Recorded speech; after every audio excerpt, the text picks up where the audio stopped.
I'm Lynn Gray, Chair of the Hillsborough County School Board. I want to welcome you to Hillsborough County Public Schools. We serve more than 200,000 students. That includes children in preschool through our adults in our workforce program. Hi, I'm Dr. Stacy Hahn, the Board Vice Chair.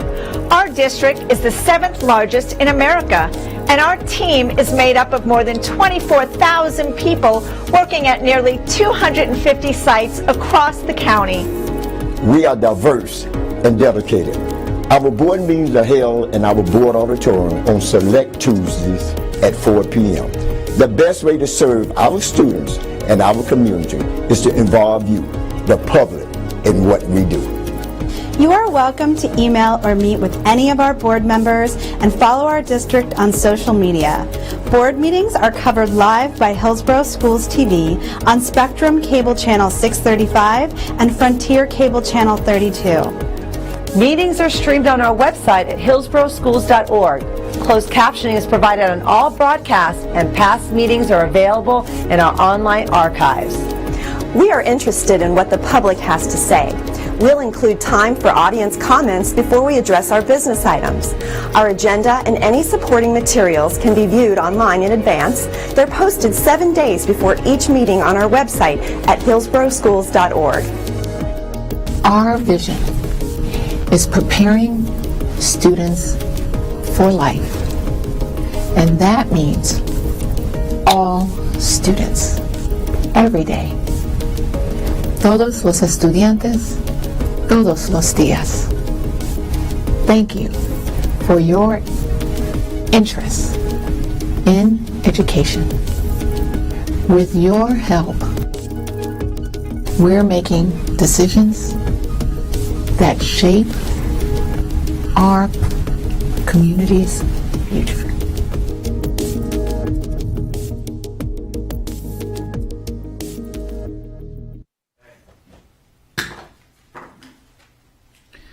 Good morning. Special called board meeting today, May 6, 2021, is now called to order.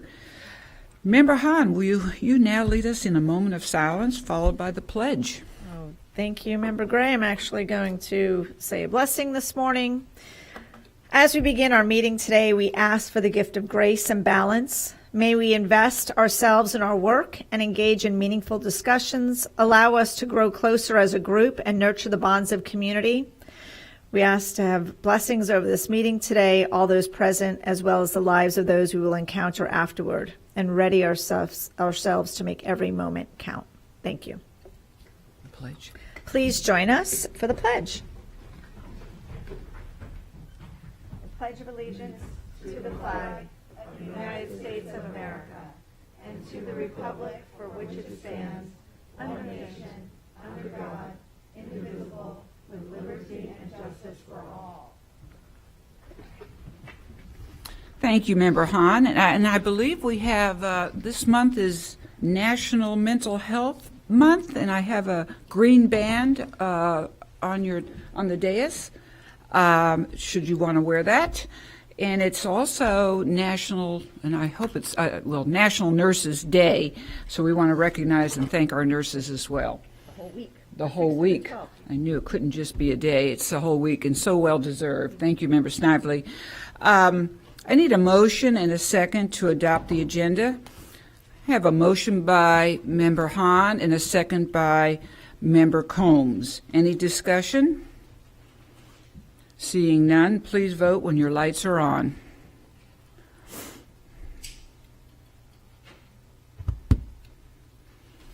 And it is unanimous. Member Perez is present, but she is on the video, I understand.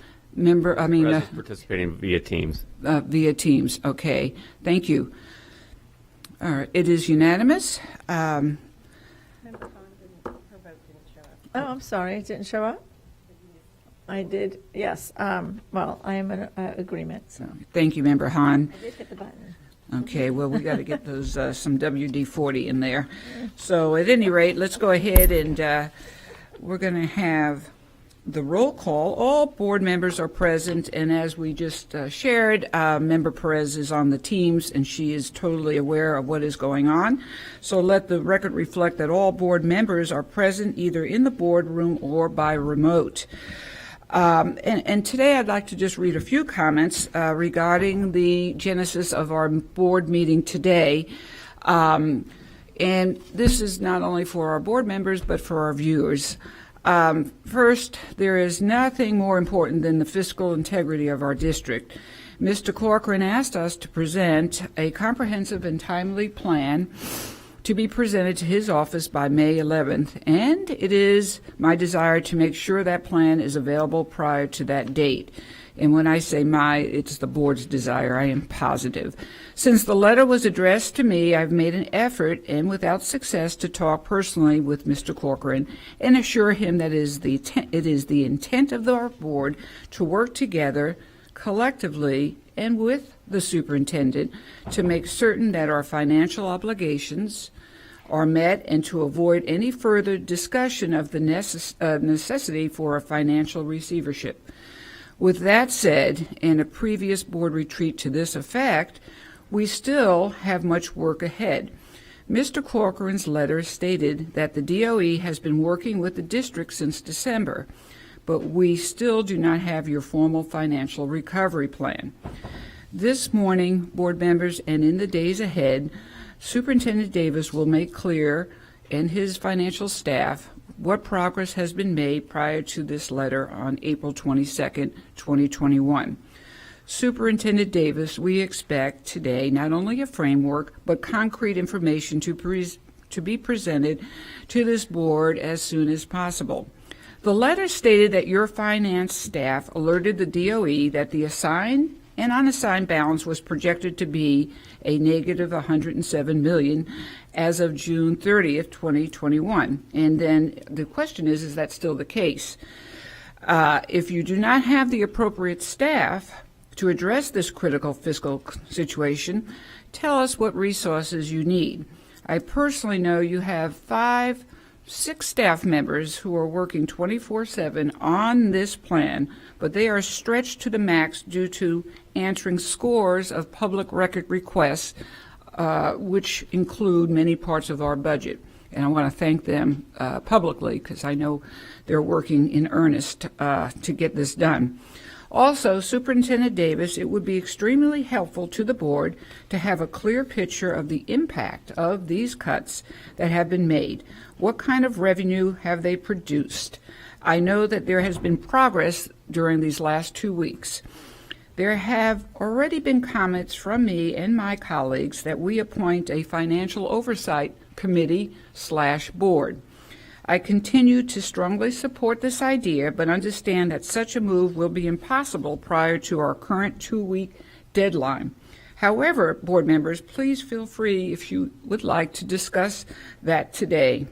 We are reminded that this formal suggestion may be postponed until our immediate work is concluded, and that is our fiscal emergency plan.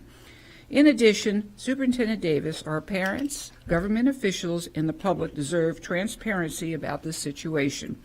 Therefore, we should make available as much information as possible to our stakeholders and the taxpayers of Hillsborough County.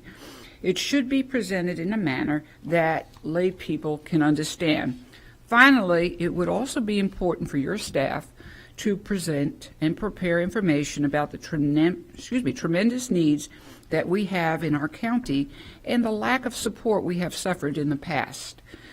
We should find out what resources this legislature is making available to Hillsborough County. The fact that Tallahassee or the DOE is not making available the state and federal dollars that we deserve should be again demanded by this board. So I know our board members have concerns and they have questions. Each of them are here to share those concerns, and we will work together as a board in the interest of our students, schools, and community. So, some housekeeping, board members. We are reminded that this is a nonpartisan board, and the number one priority is the welfare of our students. Further, as a courtesy to other board members, please give yourself the time you need to speak today. It is a little bit more lenient because we have just really one topic to cover. You will hear a bell after 3 minutes, which will give you a little bit of an idea of how much time that you've been spending, but please be aware that other board members also would like to speak. So should you have questions, the financial staff is right before us, thank you, and certainly are there to answer our questions as needed. And of course, Superintendent Davis will direct that as well. About the masks, the public is reminded that as part of the district's reopening plan approved by the Florida Department of Education, face coverings are required to be worn at all district sites, including ROSAC. Those not wearing a face covering will be asked to wear one and will be provided with one if they do not have one. Should someone, after being asked, refuse to comply, they will be asked to leave the premises. At this time, Member Hahn, will you now read the board guidelines? Certainly, thank you. As we begin this morning's meeting, let me quickly review the format of our school board meetings. Please silence all electronic devices. There are speakers in the room behind me that allow board members, if they step away from the dais, to continue to hear the meeting. Regrettably, for now, broadcast services on Frontier Fios Channel 32, Hillsborough Schools Television, and Frontier Fios Channel 34, TBAE, remain off air. Spectrum viewers and web viewers are not impacted by this issue, only Frontier Fios customers. However, you can also view this meeting on our Facebook page, live on our website, and on the district's YouTube channel. Thank you. Thank you, Member Hahn. And revolving around public comment, the board welcomes comments from citizens and values your input to the board. In order to provide the most comprehensive response to your comments, our staff will follow up with you and will keep our board informed about the actual responses. Our school board respects the public's right to speak to the board, and we appreciate you taking your time to be here. However, it is requested when you address the board, comments are not directed personally against a board member or staff member, but rather directed at the issues. Any behavior intended to interrupt the orderly conduct of this meeting will not be allowed. Our civility policy is in place. When addressing the board, please state your name and speak clearly into the microphone. Each speaker will have, because there's only two, each speaker will have 3 minutes. I will now call up the first speakers.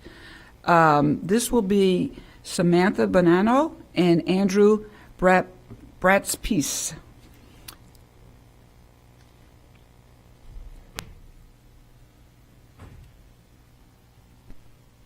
Welcome and good morning. Hello, good morning. My name is Samantha Bonanno. Hello, good morning. My name is Samantha Bonanno. I am a mother of 4 children, 2 in elementary and 2 in pre-K. As you can imagine, I rely heavily on this school board to partner with me in educating and raising my children. So it brings me great sadness to notify you that you are failing to meet expectations. Not just mine, but the expectations of parents all over the county. The primary reason for this failure, mask mandates. On May 3rd, the governor signed Executive Order 21101 and 21102, which lifted all emergency orders related to COVID effective immediately. He declared, "I find that it is necessary for the state of Florida to enhance its rapid and orderly restoration and recovery from COVID-19 emergency by preempting and suspending all remaining local emergency restrictions on individuals and businesses, and to return day-to-day life back to normal everywhere in the state." Did you catch that? Let me read it again. To return day-to-day life back to normal everywhere in the state. Everywhere in the state includes the schools. Now, there was a statement made by the Florida Department of Education indicating that this executive order does not apply to schools. No one has been able to provide me with an explanation for why this is the case. I have asked the principal of my children's school, the Florida Department of Education, and members of this board. The fact that no one can provide me with an explanation would indicate that you don't have one, and therefore leads me to conclude that you're overreaching on your authority. Let me be clear that we will not allow you to overreach on your authority. Accordingly, it is my expectation and the expectations of thousands of parents in this county that you lift the mask mandate and make masks optional immediately. Mr. Washington informed me earlier this week that masks would be addressed during the summer break. I am here to tell you that summer break is too late. My children attend summer camps, and they look to Hillsborough County rules. Are you sentencing my children to wearing masks in 95 degrees and 100% humidity all summer long? I pray not, because that is appalling. I ask you the same question that I asked him. Would you sentence yourself to wearing a mask in summer camp all summer long in Florida? I sincerely doubt it, considering a lot of you were not wearing masks when the cameras were off. Everyone talks about science, and these days, you can find some science to back up pretty much anything you want. Since I don't always know what information to trust, I trust my gut and the common sense the Lord gave me. Masks do not make sense, especially for children. A piece of cloth is going to protect us from the purportedly deadliest virus ever, even when history shows us otherwise, as in the case of the Spanish flu. Even when this vaccine is supposed to be effective, and even when children are the least likely to spread the virus and the least likely to be impacted by it. Something doesn't add up. If you want some science, I have a compilation of 65 studies which discuss the physiological and psychological negative impacts of masks, and I've provided that to you via email already. Some of the health issues are inflammation, self-contamination, stress hormone level, increased muscle tension, fear, insomnia, fatigue, headache, anxiety, depression. Shall I go on? At this time, your time is up. Thank you for sharing. One more thing, Gulf County has figured this out, and I would ask that you talk to them about it. Thank you so much. Bye-bye. Next speaker will be Andrew Braspies, and if that is incorrectly pronounced, please state your full name. Yeah, it's pronounced Bratspis, Andrew Bratspis. Thank you for taking the time. Good morning, Board Member Gray. I'd like to take the time to thank you for referencing mental health awareness and repping that band. I'd like to share, towards the beginning of the pandemic, I reached out several times to the mental health support system that the employees had in place and was met with resistance, and I had some difficulty in that early process, which is part of what leads me here today. So I'm glad that that is in your awareness, and I hope that you guys continue to support that. I'm not even sure where I should start. I can't believe I am standing here in 2021 and defending the arts. Honestly, have your eyes been closed to the last 2 years of insanity, science denial, civil unrest, and here you are proposing to cut the humanities? Arts have been a target from the start, but as Elliot Eisner posits, art is literacy of the heart. And word of any money issues, you bring out the axe before hearing from the people that voted to increase our local tax. An extra 0.5% to our schools, a commitment we won't stop. We just desperately need that same desperation from the top. Many special teachers have been displaced, and this is such a big mistake. You misplace immediacy to fix things, and it's putting kids' creativity, sensitivity, flexibility at stake. As far as Mr. Davis, we all know that he's shady. Skipping obligations to fanboy maskless with Tom Brady, but playing hooky with the GOAT does not make him your scapegoat. It was you that affirmed the man who wants to self-promote.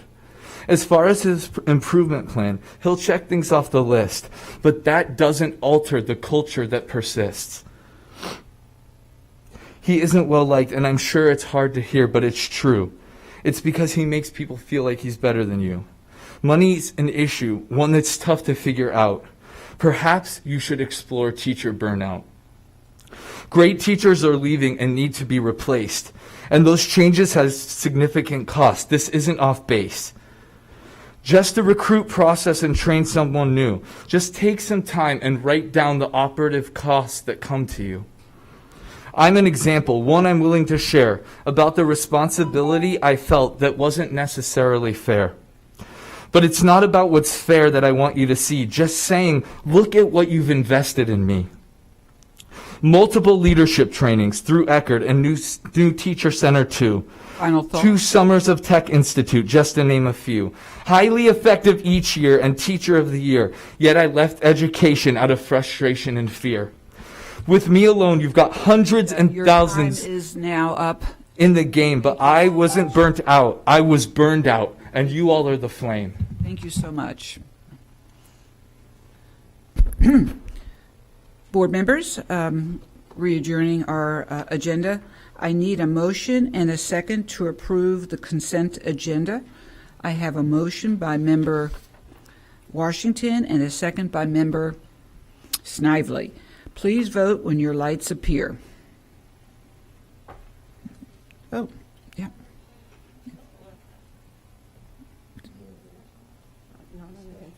Yeah, it just says, so, okay, well, it's consent, but thank you very much, board members.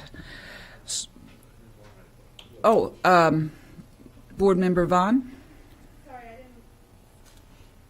Sorry, I didn't realize this was a consent agenda item. Things are moving so quickly with our meetings. I just had a question for Mr. Porter. On this item, I see here that we're looking at paying rates of up to $250 per hour, $175 per hour, and $90 per hour for paralegals. And I'm just wondering if we have an idea of how much this is going to cost us in general. Thank you, Member Vaughn. The rates listed in the document are typical government rates. They're a little bit lower than most rates in Florida, in Tampa anyway, and the investigation would need to be completed within 30 days, so we don't anticipate a high budget amount for this. Okay. Thank you very much. That's just what I wanted to know. Thank you, Member Vaughn. The following item will now be heard. C-601. And it has passed. Thank you, board members. Now we're moving out to the discussion agenda. 601, Proposed Financial Recovery Plan. Superintendent Davis will highlight this. Thank you, Superintendent Davis. Yes, Ma'am, to the Chair. Thank you so very much. And as you know, we've been working daily and for many, many months to be able to address and help our fiscal pretty much forecast and outcomes. And I can't thank this team enough. This team before you today has worked tirelessly, and we know that it's been stressful.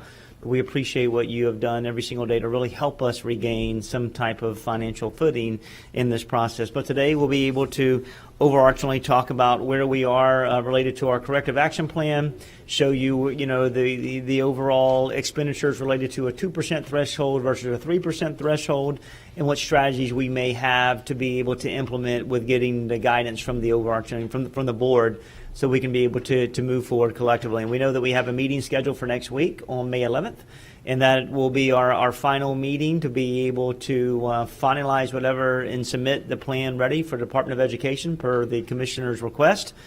And so today we'll go ahead and I'll transition this to Mrs. Johnson, our Chief Finance Officer, to be able to walk through our PowerPoint where we are, and you will see that we've made some positive movement from last time that we had a chance to meet, and be able to answer any questions that you may have from any of our team members.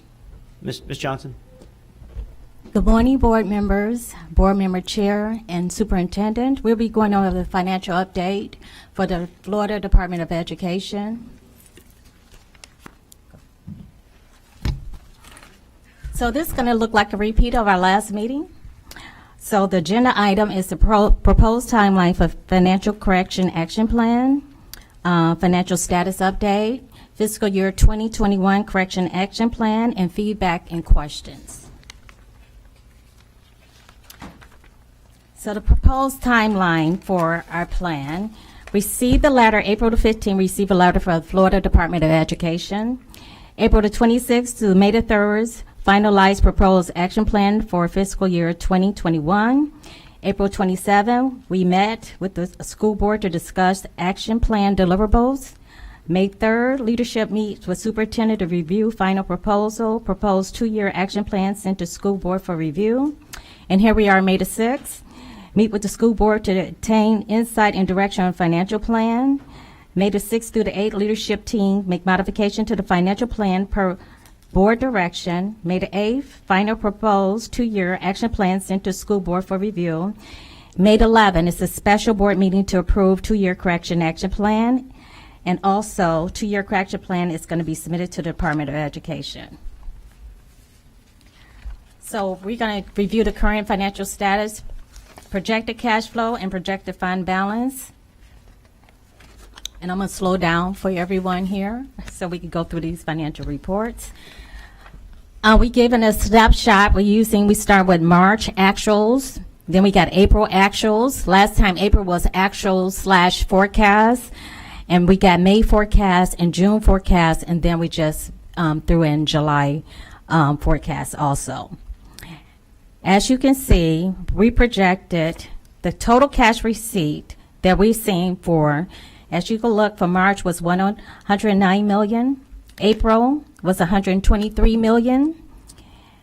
Actual, that's the actual collected in April. We're forecasting for May $103 million, and we're forecasting for June $175 million.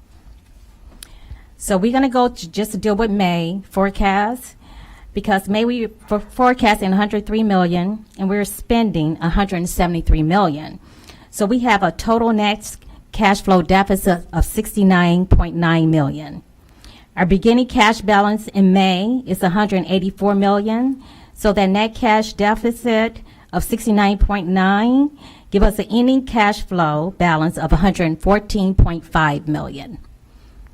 So that translate, we receive June forecast. We're forecasting $107.6 million. We have a total cash disbursement in that month of $197.3 million. So we have a net cash flow deficit of $89.6 million. We have a beginning cash balance that came from May of $114.5 million. Subtract out the $89.6 that we function as a deficit.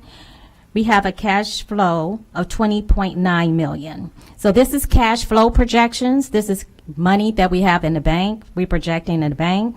So when we present it on 4/27, you see down there 2021, we was projecting $19.5 million of cash flow. That was a total increase of $5 million based on actuals from May and what our projections are for May and June. Oh, can they see the fund balance? Oh, go back.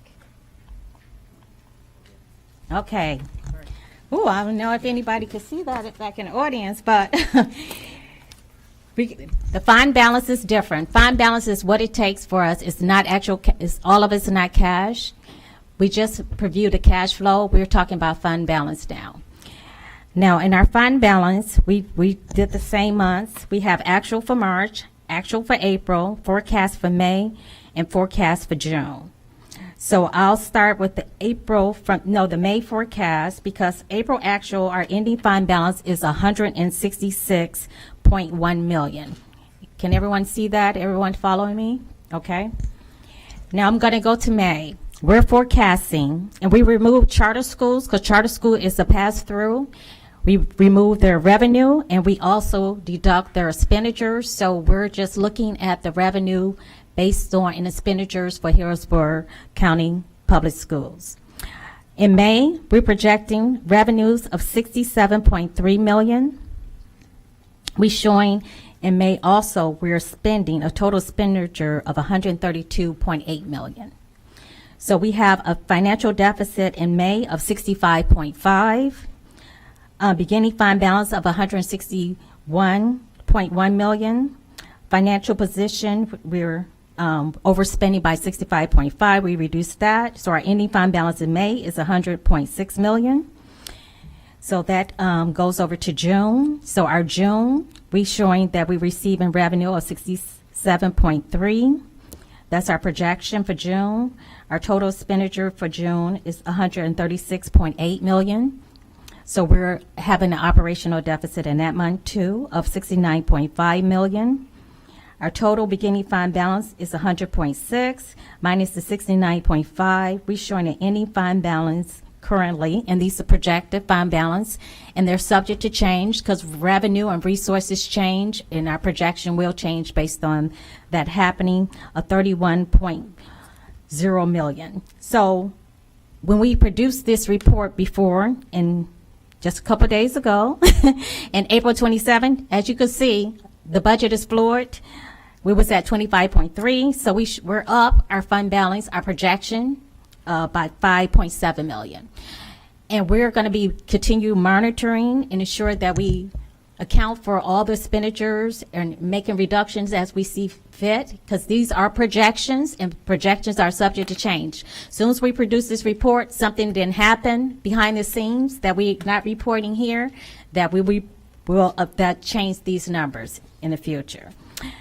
So we're going to go to the next slide, and we're going to go mitigation of expenditure. You guys asked for this because we had projected back in January of 2021 at that workshop that we was in a deficit of 23 million at that time, a fund balance deficit. Then we had projected a fund balance deficit in March 25th workshop of 10 million. See how the numbers are changing. And a fund balance projection of April the 23rd emergency board meeting, it was a positive 10 million. At the retreat, the board retreat on April 27, we had a positive 25 million. And today we have 31 million as our projection. So we mitigated expenditures of 53.7 million. And that's why the budget is fluid, and it's gonna change. So the things we did to mitigate these expenditures, during 2021, vacancies were only filled if critical and decrease in non-contractual service expenditures. We have expenditures like overtime and stuff. That has, since COVID, those expenditures have been reduced in this budget. But we can't forecast how much, but the estimate was from 14.5. We have savings in that category. Budget requests were reviewed by chief and the deputy superintendent. Yes, when people want to increase their budget or expenditures, some of those we only could classify the expenditure reduction by object code. We show a reduction of 6.3 million in that category. Requisitions review as secondary approval measures by the procurement department. Yes, that allowing all these requisitions just to go through, and they've been reviewed or they was reclassed to grants. We save over $3.1 million in that category. PCARS expenditures are down. We save over 2.7 million. Travel has been reduced by 1 million, so that's a subtotal savings of 25.8 million, those classification. Property tax revenue was estimated to be less in December. So and our revenues are impacted too. So we project based on what we know at that time. But we caught up by April. We did receive more efficient property tax money, so that was 8.7 million. Salaries are reviewed by Granite County and moved to Craighead County. We are moving behind the scenes. Payroll has been moving all the time, putting people in their appropriate classification that impacting the general fund. So that was 3.7 million. COVID-related expenditures were moved from the general fund to the ESSER fund. The allowable expenditures were moved that we spent on COVID-related. It was 11.3 million. Non-purchase order payments was reduced this year over prior year, which bypassed budget constraint by 2 million. So that's the reconciliation of that. Now we're going to go to the correction action plan without ESSER 2 and 3, and then we're going to go with one with ESSER 2 and 3 funding. So as you can see, to get to 2%, we got general fund revenues of 1.5 billion. That is our revenue for the district. It does not include charter school money. So the assigned and unassigned fund balance recovery is 30.3 million at 2%. For 3% is 45.4.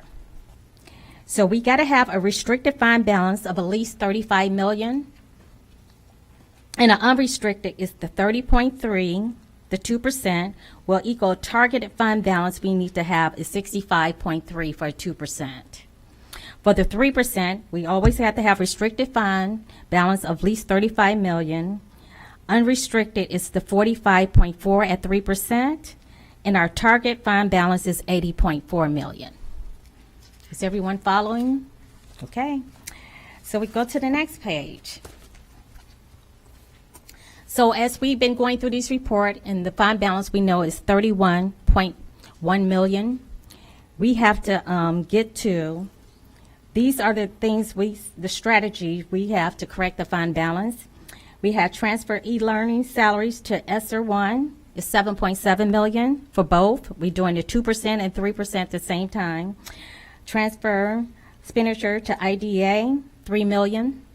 Expenditures transferred to Student Nutrition Service, 206,000. Cabin furlough is 47,000. Capital transfer maintenance, 7.5 million. Transfer info ERP system, 2 million. Transfer to Title I, 3.5. So the total expenditure reduction we came up with that is appropriate, is legal, and these are allowable expenditures for these accounts is 24.1 million. The total fiscal impact is 55.1 million for the 2%. It's a shortfall of 10 million. For the 3%, it's a shortfall of 25.2 million. So this is a repeat. You know, everyone learns from repetition, so we're going to do it again. So, but this is with ESSER 2 and ESSER 3 allocation.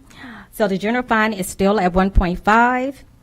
We have a 2%, 30.3 million, and 3% is the 45.4. To close the gap, we have restricted funds of 35. Unrestricted for 2% is 30.3. Unrestricted for the 3% is 45.4. The target for 2% is 65.3. And the target for the 3% is 80.4 million. So as we know, we still start with the same fund balance we have is 31.1 million. When we plug the ESSER 2 and ESSER 3 into the equation using the same fund balance corrections, we would need 10 million of ESSER or ESSER 3 funding to plug the gap for the 2%. And for the 3%, we'll need 25.2 million of ESSER 2 or ESSER 3 dollars. Potential strategies to recoup funding for 2% deficit. Projected savings cost controls. That means that we could keep on monitor to June 30th if nothing else happened, and try to ensure that our revenue stays. If our revenue, we might get an increase in revenue. We don't know. We based on our best projections and assumptions, we are at where our revenue max, but it can always reduce. When we be closing the financial books also, when you're closing the financial books, it can go up or down. Our fund balance can increase or it can decrease. We have no control over that. ESSER 2 or ESSER 3 funding could be a source. Yes, we can use that. Community support, yes, if we have one-time revenue come in generated from the community. Energy savings program, minimum as revenue can only be realized as savings. We have revenue recognitions. When you talk about using our energy savings contract, we have to, the actual earning of that savings has to be able to be recognized in this fiscal year. And we don't know, we don't have the calculation of what that exactly will be. So that is potentially, that would be not a good suggestion to close the fiscal gap. Any questions?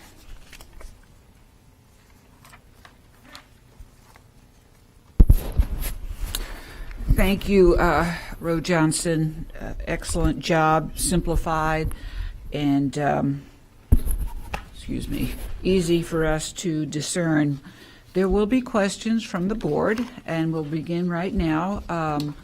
Board, just to give you an envelope of time, this particular special call board meeting doesn't end until 11:30, so we have the time necessary. Member Hahn, then Member Snively, Member Vaughn, and Member Washington. First off, before we get started, Superintendent Davis, how would you like to manage questions from the board. Would you like for them to address it to you and then to the staff? No, ma'am, to the chair. This staff is ready to go. So any questions you may have, please, this is the finance team. This is their wheelhouse. So let's let them interact immediately. Okay, thank you. Member Hahn. Thank you, Member Gray. First, thank you all so much for the hard work I know that you put into this and the countless hours. I'm really pleased that you broke out the fund balance and showed us the projections. I think and I'm glad you pointed out that just in a few days we've seen an increase in 5.7 million, because that really demonstrates how fluid this is. And sometimes I think that's lost in the conversation. So I appreciate that.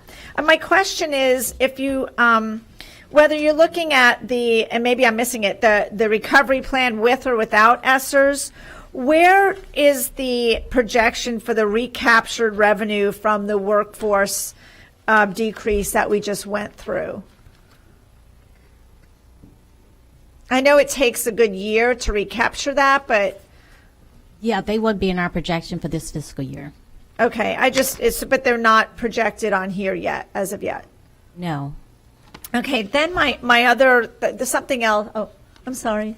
If you look at the month of July, we did start the fund balance on page 7. Okay.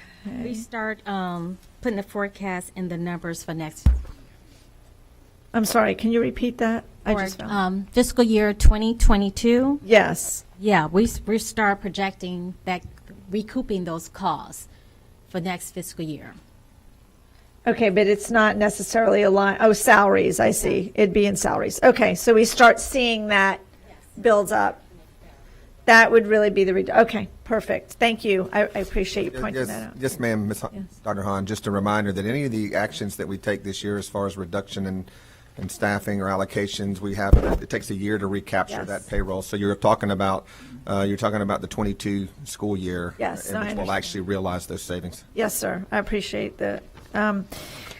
The other is, if we look at the projected recovery plan with ESSERS 2 and 3, and we have 10 million for 2% and 25 million for 3%.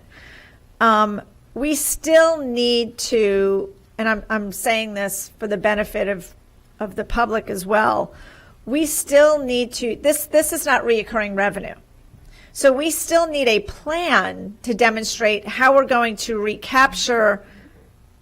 I mean, our goal is 3%, so I'm going with the 25.2 million moving forward, because the ESSERS is just giving us time to find a way to recapture $25 million.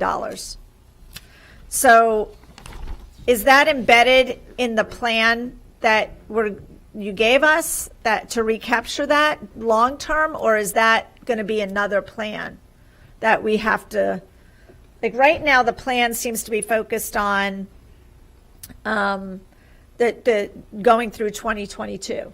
So then we would need another plan to make sure that we're capturing this 25 million beyond 2022. Am I thinking of that correctly? Right.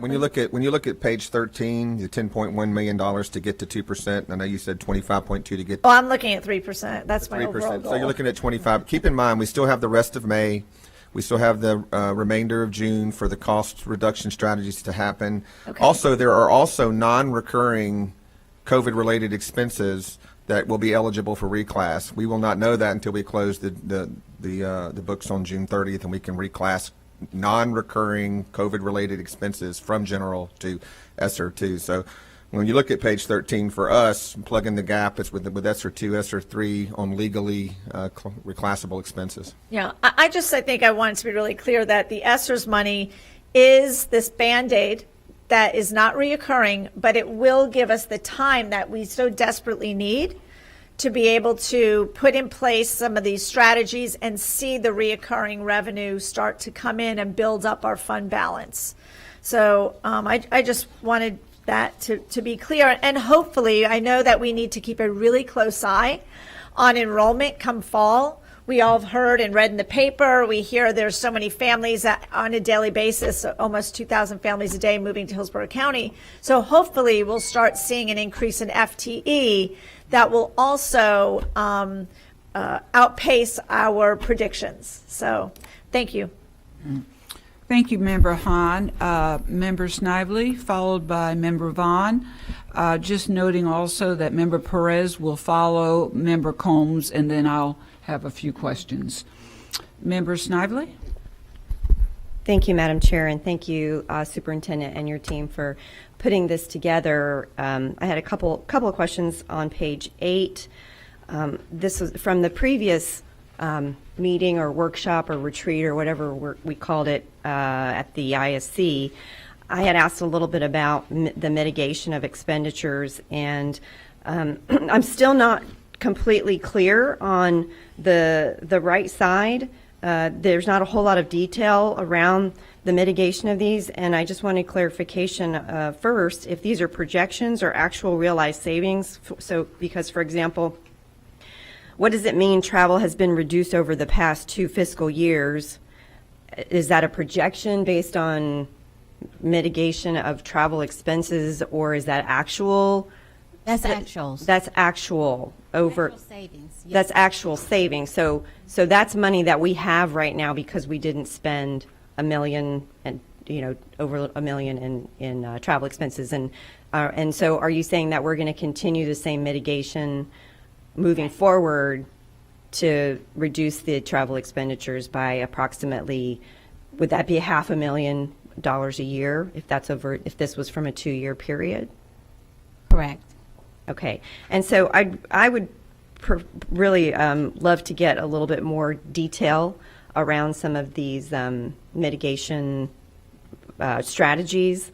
Like, what does it mean that P-card expenditures have been reviewed by the procurement department? I mean, I know what P-cards are and I know what procurement does, but I don't exactly understand how we save $2.7 million.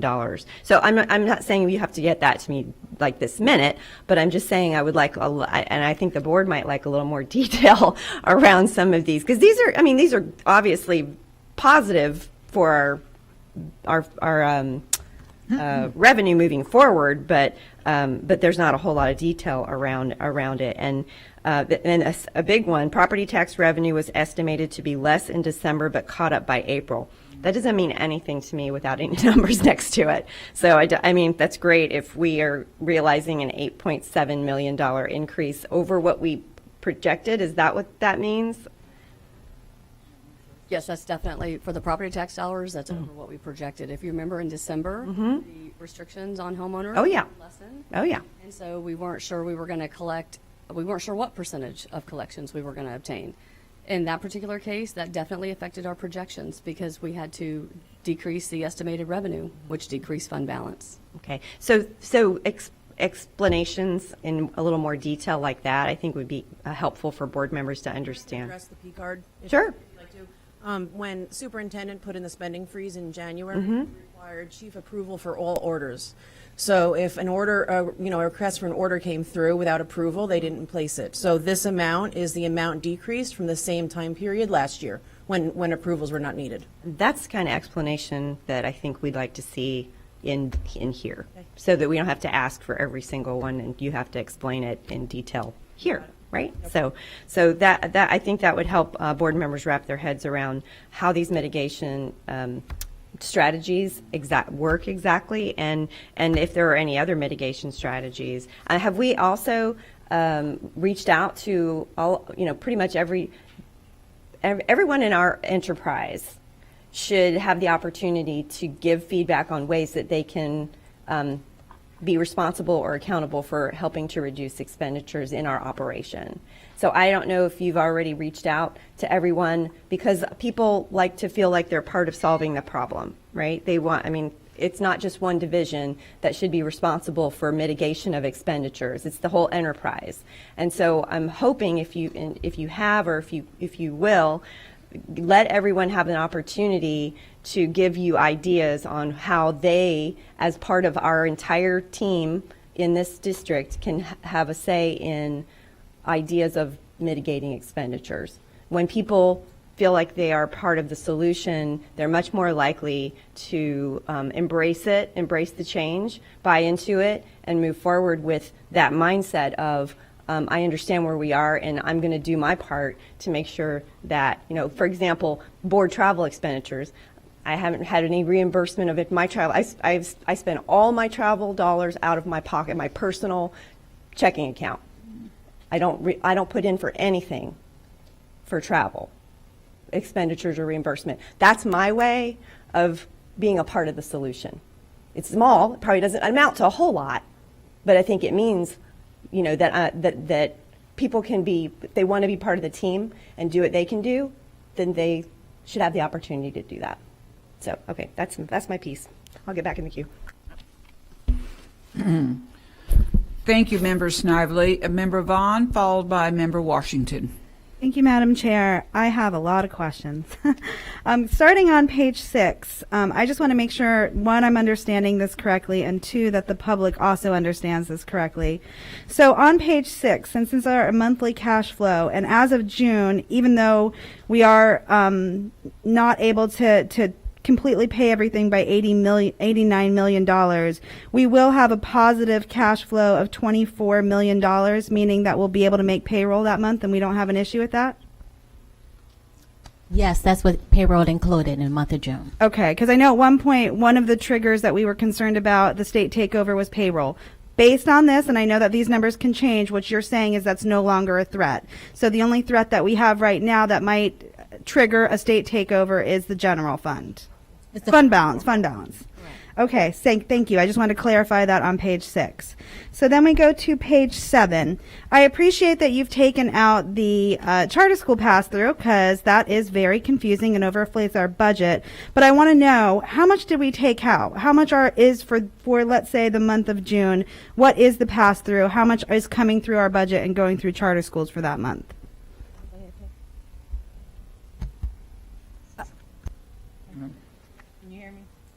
Yes, 22 No. million. So at monthly, we took out 22.8, but the year. Oh, I see it. You're right. It's right down here. Thank you, guys. It is down here. Thank you. The amount was 260 million. Okay. Thank you. And then I just wanted to clarify. So here we're saying that our projected ending fund balance is going to be $31 million. Now, help me understand. Is that restricted or unrestricted? Because we have to differentiate in our fund balance, right? When we go here and we say restricted and unrestricted, we have to break that down. That's the total amount that we're going to have available. We're still going to need the 35 in restricted. So that's unrestricted. That is, it's just what's available. So you would have to meet your restricted classification first, and then that would be considered unassigned. Okay.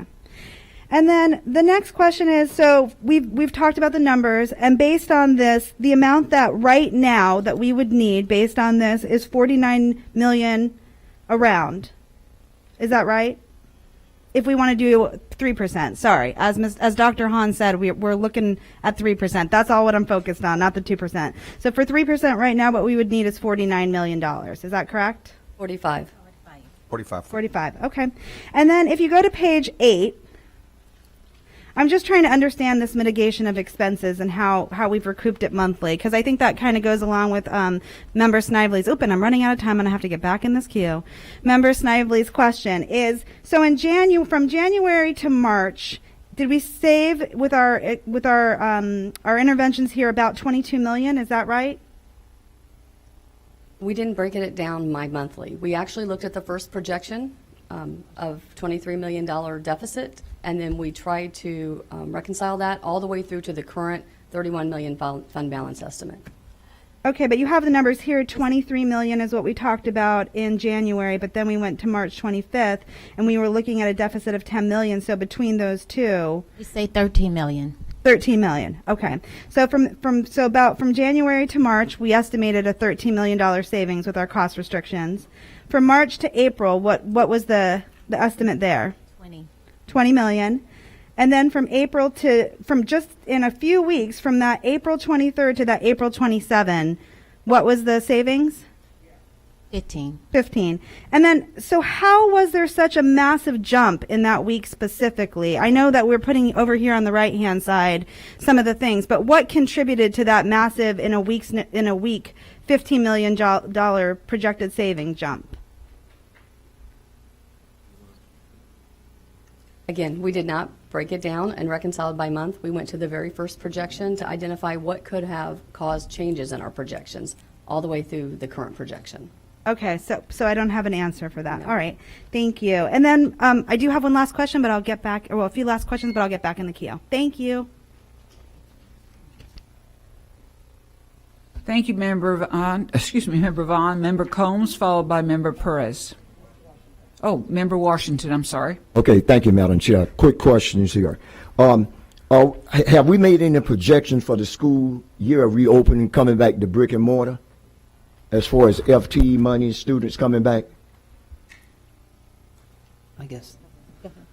We're basing the projections for next year on the FTE projections that were done in January of 2021. So it was based on the state system, whatever that number is. That's what we're basing our projections for next year. It will be trued up after the second survey, or the survey in October.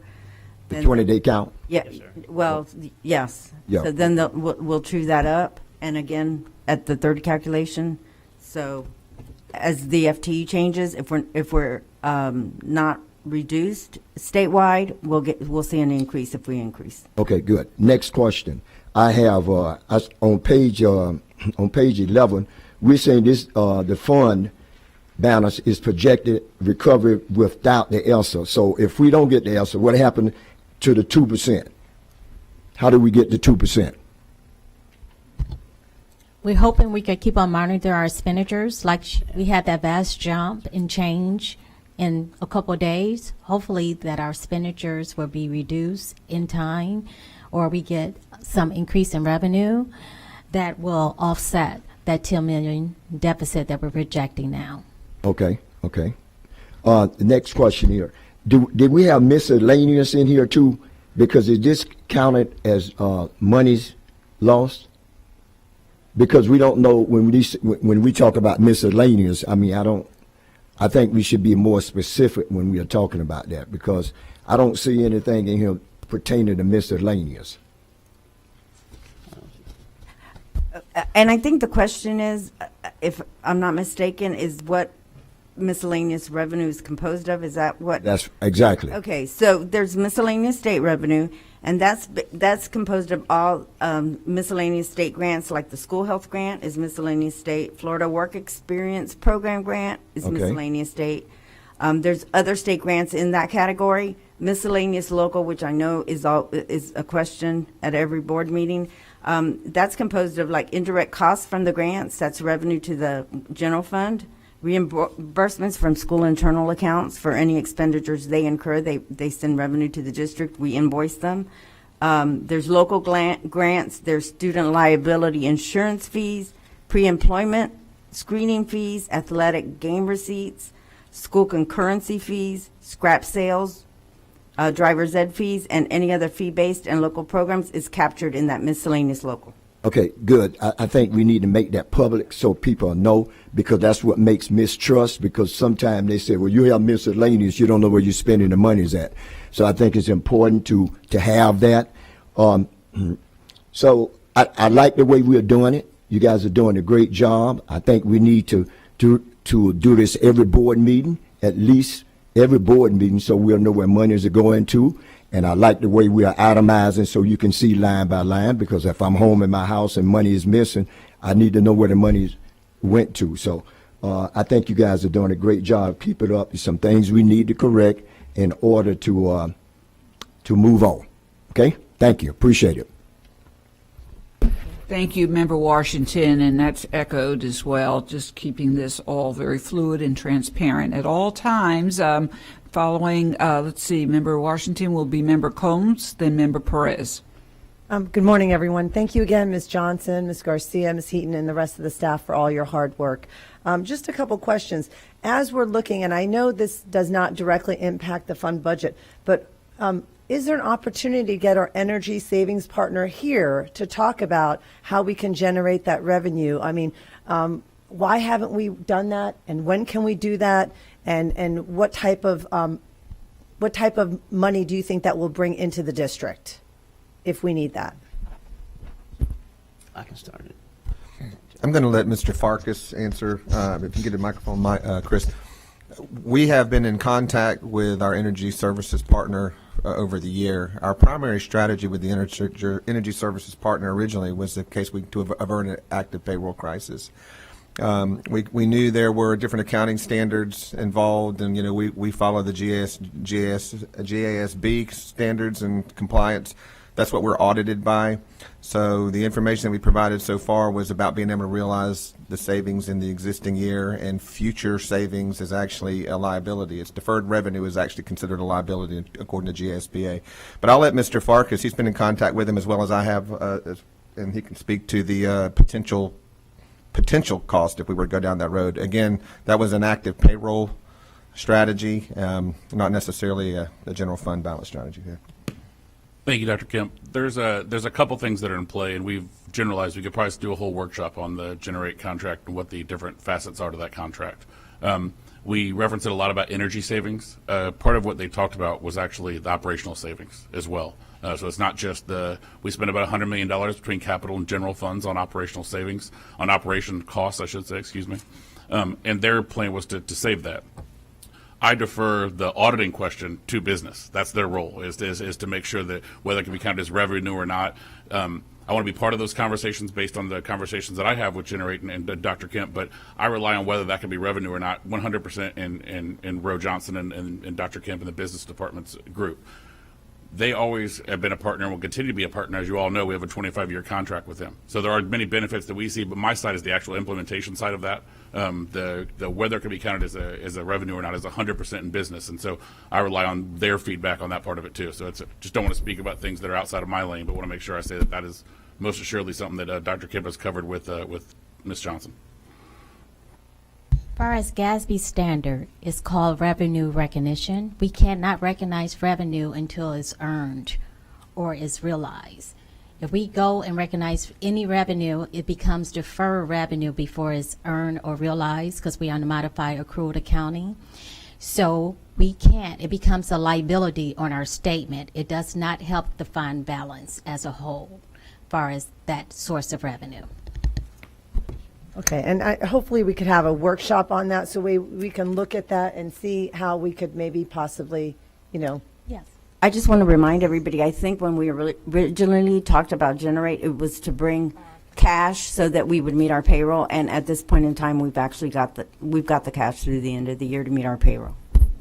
And then I just have I have several questions, but as far as one of my concerns is that we're looking at the FTE instead of the enrollment. I would like to see, here's my thing, is I would really like to see what the numbers were given to the state, when that was given to the state, what stakeholders looked at those numbers. Did you have was it the cabinet? Was it other districts that were able to look at that? Because I'm concerned with the number of people that are moving to Tampa right now. Is our FTE, are we under enrolling that, or where we could get more funds? Ms. Combs, I'm happy to provide the first calculation that's projected for next year. I'll give it to the superintendent. He can provide to the entire board the entire first calculation. You'll see that even though the basic student allocation appears to have gone up $53 per student, we're down 7,301 FTE, of which it's about 4,900 kids that actually pertain to us. So the state held, when you take a look at that, that's about a $6.9 million loss to the district for what's proposed next year. We constantly monitor growth. And even with the staffing in the schools, we actually looked at FTE plus their enrollment, plus programmatic needs, plus conversations with principals, and class size was always a driver in staffing. So yes, we have to continually look at growth. We will continue to do that and make adjustments as appropriate. The FTE processes that go in place are based on kids that are as they're scheduled, and they're counted in that window. What's in the window at that time is verified by the schools and school sites, and then that calculation is forwarded to the state when the window closes, and we get what we get. That's one of the misnomers. People think that after the window closes, if we get 5,000 more kids, we don't get any additional funding until the correction in the next survey in February. If we lose, we're supposed to have money on hand ready to give back. So it's a process. And then the last thing, I saw that there were furloughs for the cabinet, but it wasn't specific. How many days is that for the cabinet? What were the furloughs?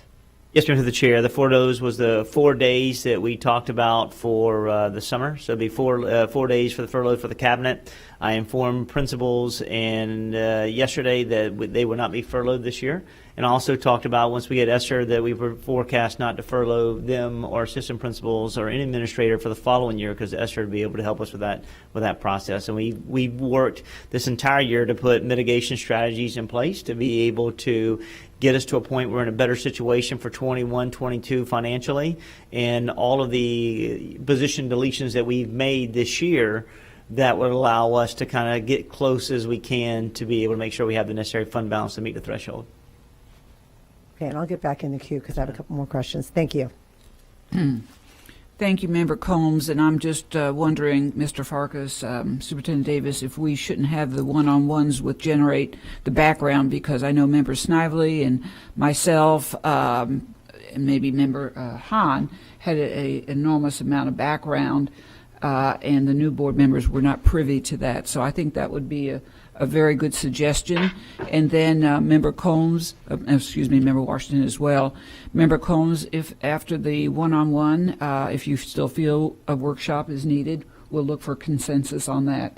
Thank you for bringing that up. Member Perez, you're next. Yes, thank you. Good morning. Good morning. So I agree with several of my board members. I want to ask a question first. Is when are we looking to conduct a forensic audit? Through the chair, we have right now. Haven't pushed for forensic audit. We had Council of Great City Schools come in, and all the audits that we do annually internally by the state, and they come in. All of our audits have been solid, related to all of the expenditures, related to how we are transferring money, how we are capturing money. Everything that we've done has been glowing related to the business finance department. Okay, because that's one of the things that I requested is for a forensic audit to be conducted, and I'm still requesting that, and I want that to be on the record. Second is we keep speaking about the FTE and the increased numbers of students that are going to be coming back in the fall, back to brick and mortar. But have we looked at a projection of the possible increase in the fall of our workforce?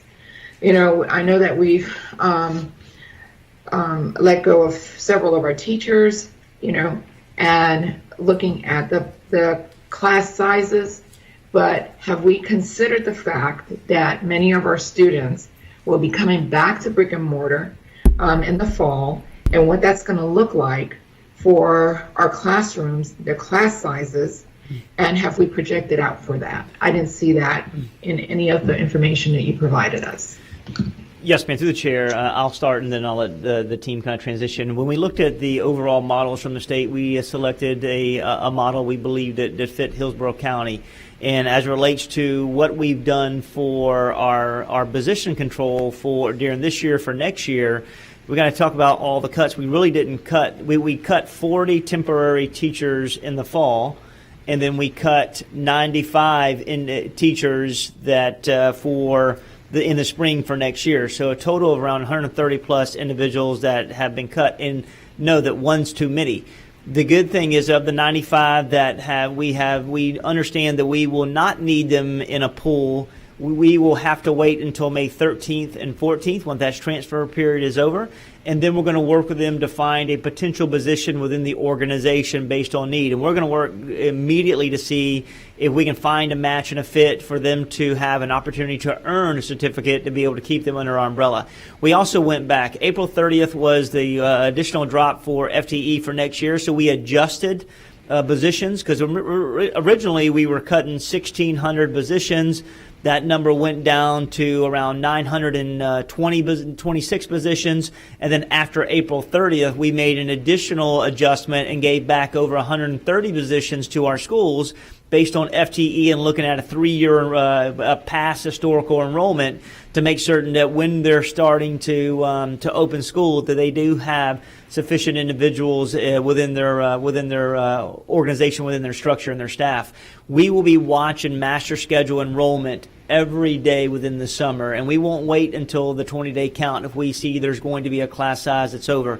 But as you know, we're a choice school district, so from K to 3, 4 to 8, and 9 to 12, which is 18, 22, and 25 related to that average class size, we're going to monitor it at all times. And while we do have a 20-day count, if we see in day 3 or day 4 that there's going to be an uptick or there is an uptick with students in those classrooms, that position will be given back immediately. And then as that FTE window comes back in October and that snapshot in time is captured, you know, if we are plus, then the state's going to give us additional funding to help us through that process. And if we are not, then any money that we have forecasted, we'll keep that money and we'll have to be able to send it back to the Department of Education to make sure we're in strain. But we are always consistently watching class size. Dr. Kemp? Yes, sir. And Mr. Perez, I just want to reiterate that every student that we can count, and that includes the e-learning students as well, every student that we can count has been counted and projected. So as we will continue to look at growth as well in specific hotspot areas with Mr. Farkas and that team to provide the support that's needed. So forgive my confusion along with the districts as well, because they're asking these questions. So you projected out a savings of $8 million with the reduction of the staff. So that's projected into that number that you provided us.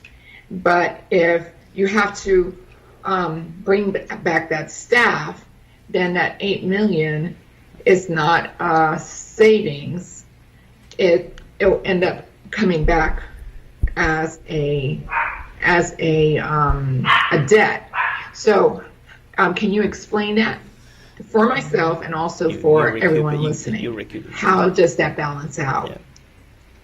We're not recognizing any savings in this fiscal year as far as reduction in staff. Yeah, but you were saying for next year, you're recognizing that savings for next year, correct? We haven't recognized any savings yet because we haven't put together the total financials for next fiscal year. So we're doing our own internal audit of where we actually cut positions and move forward and what type of savings that translate from attrition or whatever. And we're going to be doing a detail of all our expenditures, and we are getting prepared for the students coming back to brick and mortar because those expenses, our assumption's going to go up because they're going to supplies and everything in the classroom going to go up. So we're going to do a detailed audit internally ourselves and adjust the budget accordingly. All right. Through the chair, I guess if what Ms. Perez and hopefully I'm on the same line to answer your question overall. Thank you, Ms. Johnson. Is that if we have to, there's reduction in staff of $8 million because there's not a need based on students, within our schools. If students come back, let's just say that $4 million of students come back, because every time a student comes back, they bring it at a minimum of $7,700. We will recognize those students and be able to receive funding for the state. So the state, once the student comes, will be able to generate that money, and that will be able to be additional supports based on the students that come and enter during that FTE window. Perfect. All right. And I'm like board member Washington mentioned that miscellaneous, it leads to an issue of transparency or lack thereof. So when there is a category of miscellaneous, if we can, not only for ourselves as a board, but also for the public, if you could categorize that and show the categories under that miscellaneous, that would be wonderful. And we're changing up the reports, and it's going to be in the new financial reports. The miscellaneous is broken out, but we didn't, for the sake of these meetings and everything else, we haven't broken out because it's a small amount, but we are going forward. We're going to be definitely transparent. Thank you. And those are great points, because in the desire to keep everything simplified, and thank you, staff, for doing that, comes the aftermath of, oh, we should have this and we should see that. And I think as you're hearing us, you'll edit and share more information. I want to thank also the staff. I wanted to go to page 8 real quick and clarify where it says requisitions were reviewed as a secondary approval message. So, and perhaps we need to clarify, do we have, Superintendent Davis or staff, Rowe, a moratorium on vendors? Now, I don't want to confuse it with the Oversight Committee, and that's another matter. Moratorium, in other words, are any more expenditures going out to vendors? Mr. The answer to that question would be yes, because we have contractual obligations to vendors that we have to pay monthly. So we have monthly obligations that must go out as well. But when you talk about the requisitions reviewed, and what we did as a cost savings measure, we actually had the chiefs and with the principals, the chiefs, actually reviewing every requisition that came in. So that $3.1 million that you're talking about, that I'm sure Ms. C. Heaton or Ms. Murphy could discuss that. It is the same as the P card because they needed chief approval. So if requisitions would come through without that chief approval, we would close it, and that releases the commitment. Yeah, I think I just wanted to, make sure, like we had last time in 2018, where we spent 1.3 million on iReady. We were told not to have any more expenditures by the finance, Jerry Ford. So I just want to make sure that we're also having that same observation of, except for what needs to be done to run the school district, that we're not spending any more money. And so, it is a public meeting, and I just want to make sure the public hears that we are, guarding that gate of expenditures closely. So any remarks thereof, are appreciated. The spending freeze has not been lifted, so we are still, and I don't expect it to be, so we are proceeding with the same process. Thank you, Corey. Also, Ms. Gray, if I can just remind, just for transparency, Sure. just so you know, when you go all the way, if you look at the CAFR, when you look at the auditing report, going back to fiscal year 2013, and there's been a continual operating deficiency through this year, meaning that expenditures exceeded revenue. Interestingly, in the CAFR, it's called excess deficiency of revenue, and we know we need to find revenue streams, but since 2013, there's been a consistent increase of expenditures over our revenue, and that's why we've been putting cost controls in. There'll be cost controls going on for the next, as we make it through this 2-3 year correction.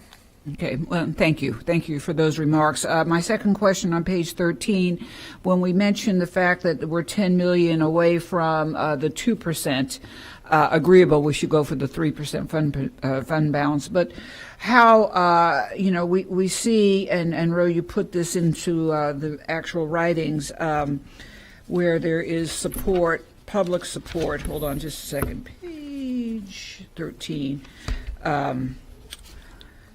There is, let's see if I have it down. Yeah, page 13. So there is a possibility, and here it is, page 13, 14. 13 mentions the $10 million, that we still are having a gap, right, to close the gap. So to close the gap on page 14, you had strategies, projected savings, cost controls, ESSER 2.3, and then there's community support. So specifically, what do we have in mind when we say community support? Are we going to go out for, a major stakeholders to ask Superintendent Davis? Yes, ma'am, through the chair. So, being able to, I've been having multiple conversations with the Department of Education, just talking about overall strategies that we've talked about with the board, nothing new, related to how do we leverage, ESSER 2, how can we leverage, and what's the timeline for ESSER 3, what can we do for energy saving solutions, how do we reclass, but overarchingly, if they couldn't give me a timeline, which through my conversation directly before I came in here, they're in the process of finalizing, looking through the finalized budget from legislators and drawing down the amendments to obtain the ESSER funds, which means that is going to come very soon. But until they get to that, we have to submit a deadline by May the 11th. So the strategy would be is just to engage the community, if that's the will of the board, to figure out if they're projected around $10 million in a deficit. Being able to go to business partners, being able to go to key leaders in this district to be able to help us get to that 2%. And there is a sense of urgency since I'm doing my calendar days. We have 5 calendar days for the due date. So if that be the case, Dr. Kemp? Yes, ma'am. I just want to remind the May 11th due date, it's still a projected fiscal recovery plan. I mean, when we say final, it's not. We still have rest of May and June to come in. So technically June 30th. I mean, even though the department's requesting our projected fiscal recovery plan on the 11th, we can provide them what we have at that time, but I'm telling you it's going to change, and it will change for the better. We will not get there until we close June 30, which is into July. So I just want to remind you that that deadline of May 11th is going to be a projected fiscal recovery plan, not the final. And through the chair, that is correct, related to, and I spoke to the department and told them that as of right now, if we had to submit by the May the 11th, and I asked him, is there a potential pushback of the extension of the deadline? The answer to that was no. They wanted the plan, and I said, well, if we submit the plan on the 11th, we don't have the inability to close that gap for the projection. It will save potentially $10 million. And they said, well, go ahead and submit both plans, one with ESSER, one without ESSER. And that the ESSER allow us to hit the 3% threshold, and without would be under the 2%. And like Dr. Kemp says, it's going to change every month for May and June. We are recapturing between $4 and potentially $5-6 million every month, and we do believe that could be a possibility. But every day the finances change. We don't want to guarantee or commit to that. Okay, thank you. And we're getting everything seems to be nerve-wracking financially. Last question: sustainability. When we look at 2022, 2023. Let's just go to 2023, 169 million, 2024, 282 million in the red. So we want the district, of course, to sustain, and this doesn't have to be answered now, so I'm just going to keep it open-ended. But we do have to, as a board, obviously, as you all know, have to really get moving on how we're going to sustain. We're going through this crisis, but there's the future, and I know that's where the FTE question, those kinds of things surround, but I'm going to get back in the queue. I'll form my question better, but there is a question mark for us to look at in terms of sustaining the financial well-being of this district, and I know that, well, we'll get back in the queue, but that's something that's still on my mind. Okie doke. Member Vaughn, followed by Member Hahn, and then Member Snively. Thank you, Madam Chair. I know we keep going back to these Generate dollars, and I appreciate your clarity. But as Member Gray had mentioned, one-on-ones, I've spoken with Generate as of recently. And some of the misunderstanding that I don't think I'm quite getting is because I've spoken with the superintendent as of last week. And per what he told me, the directive that we can't classify any of that money, even the first year's savings, wasn't specifically from the Department of Education. They weren't clear. They said maybe not. They didn't give us a definite on that. Where we're deriving that information is our relationship with our outside auditors, KPMG. And my concern is with speaking through Generate, they do believe that depending on the way that we actually structure the contract, that there can be some revenue, it can be recognized as revenue. And we haven't gotten, from what I understand, unless that's changed, a definitive answer from the Department of Education. So while I understand we want to be careful in the decisions that we make, this is an emergency situation where we need all hands on deck. And if we're short $10 million, and the only thing that I'm hearing is that unless we get it from our community, which the reason why we would be asking from them is because it could be actually recognized as revenue, right, in our budget, the way our budget's structured. Normally we wouldn't ask the community, but since we're having to jump through these hoops and restrictions to figure out what can be recognized as revenue, is if we're short $10 million and there's a way that we could actually work with this company to get that $10 million and not just rely on the ESSERS Act, because that's what I'm hearing is right now the only thing that's going to save us for 2 or 3% is either the ESSERS money coming through or our community partnerships. I don't understand why we don't have more of a relationship with that group as far as seeing if we can structure the contract and getting a more definitive answer from the DOE. And then I have more questions, so I don't know if you want to answer that if we can stop the clock. Yes, ma'am. So absolutely, everything you said is accurate. The Department of Education was not willing to provide clarification on that particular expenditure of that contract. As they say, that is our job internally for our auditors that we partner with, for them to be able to identify what we're allowed to do and what we're not allowed to do. It is my understanding through, and I want to ask this to Mr. Farkas and Mr. Kemp, there is $20 million available of potential savings we could use through Generate Capital. The issue is that, when you go and you start expanding that, that ask and asking for that money to come back to us and borrowing money, where we will be paying millions and millions of dollars on top of that borrow. And Mr. Farkas, can you explain that? I'll try my best. Like I said, it's a very long answer to the question, but it is, as I said, it's not energy savings that we're getting up front. This is actually operational savings. So there's things like the warranty work that we have on our equipment. There's savings we have for how we turn out AC trucks and things like that. As you know, Generate is a multi-billion-dollar company that has a lot of resources that can do that. So their resources are saying that we're going to save money in doing that. Again, I don't want to address the audit. That's not my area of expertise, but if we involve in that conversation, it's not a one-year, Superintendent Davis is exactly right, it's not a one-year agreement. If we get into it, it's going to be a 25-year agreement, and it's a long-term relationship. There'll be savings involved with that they're projecting. I think that's clear from their standpoint. But it is a long-term relationship. It's not just a one-time borrow. It's an investment that they put into the district, and then in theory, we'd reap that savings for that for the next 25 years. But it is a long-term. It's not just one-year agreement. Can I ask one question? Sorry. As long as it doesn't You go don't know your against time. my time, I'm all good. I don't know your time is. So who's doing the time? Stop it, Mr. Farkas. When we borrow that money, though, we have to pay to borrow that money. Is that correct? I mean, it would cost us. There is a cost of money. It's saying borrowing is a problem. It's something Right. they would disagree with because they're saying they're investing into our system to Sure. save us money. But to answer the question is, yes, there is a cost of money anytime that they invest into our district. Yes, sir. Yeah, and just You're a good partner. Yeah, there's a difference when you look at it's cost avoidance is what we're talking about. When you talk about cost avoidance, it's great if we could budget every year and have $100 million set aside for X, and we only spend 90, and we could realize that savings. That's just not the way it works. It's cost avoidance. So really, you're taking a loan against your cost avoidance, and you'd have to pay some of that back. And so that's why it was always a last option. But I agree. We could certainly look at more information in the future. And Mrs. Vaughn, they are been a really good partner. They are readily accessible, and our timeline, they only need 30 days to be able to move. So as we're navigating through May, I know that we could do it now, but it would be the last resort that we needed. And as we get closer to the end of this month, will be a time that if we're in desperate need, we'll bring back to the board for that.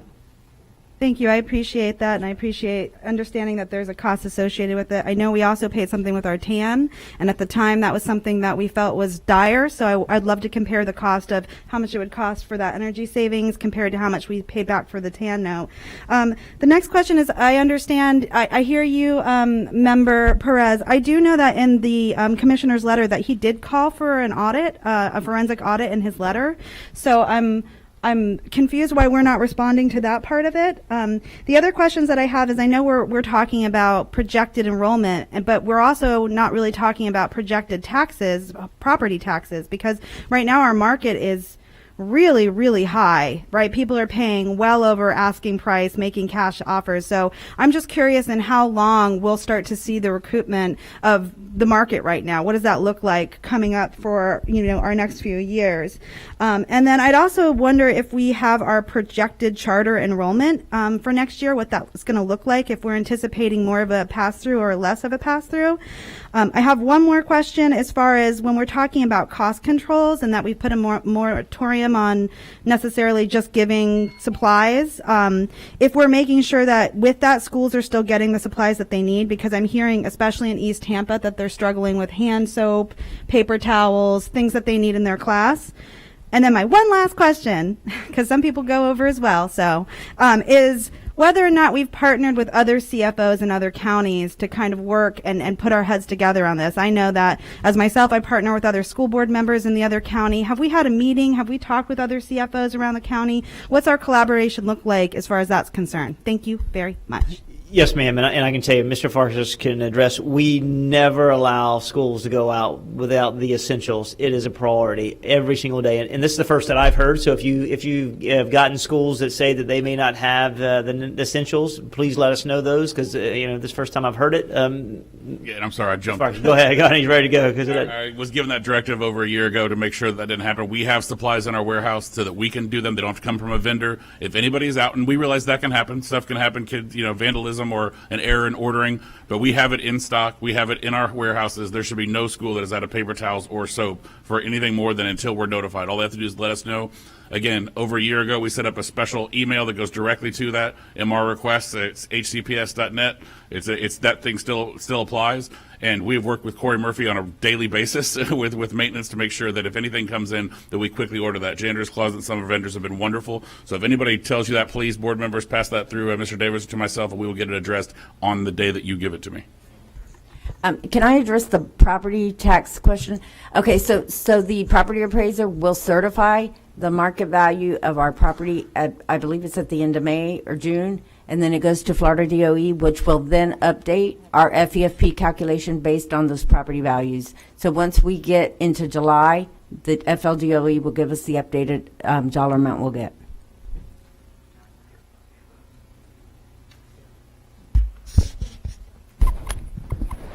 Our staff, we're involved with all the CFOs. We partnership with them.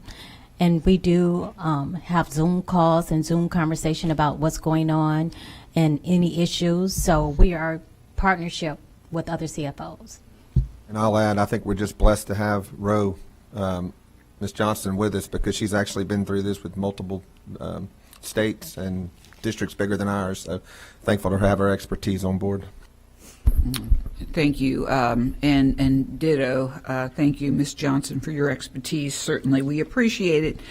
Board members, we have a half hour, and then we will recognize the situation where we have to approve this particular finance recovery plan. So our next on the queue is Member Hahn, followed by Member Snively, Member Combs. Member Perez, are you wanting to speak after Member Combs? Yes, she needs to be in the queue. Okay. I neglected. Okay, Member Perez, you'll be after Member Combs. Thank you for your patience. Member Hahn? Thank you, Member Gray. So many great questions. It's made me kind of rewrite some of mine and rethink. So I've got a lot of notes here, but I'll get through it. First, I know Member Vaughn brought up the question about the TAN cost versus doing a generate, and I just want to say that, the TAN was paid back in 90 days, is that correct? And, generate, that would be over 25 years. So my guess is the cost is going to be significantly higher. So it's not an apples to apples comparison.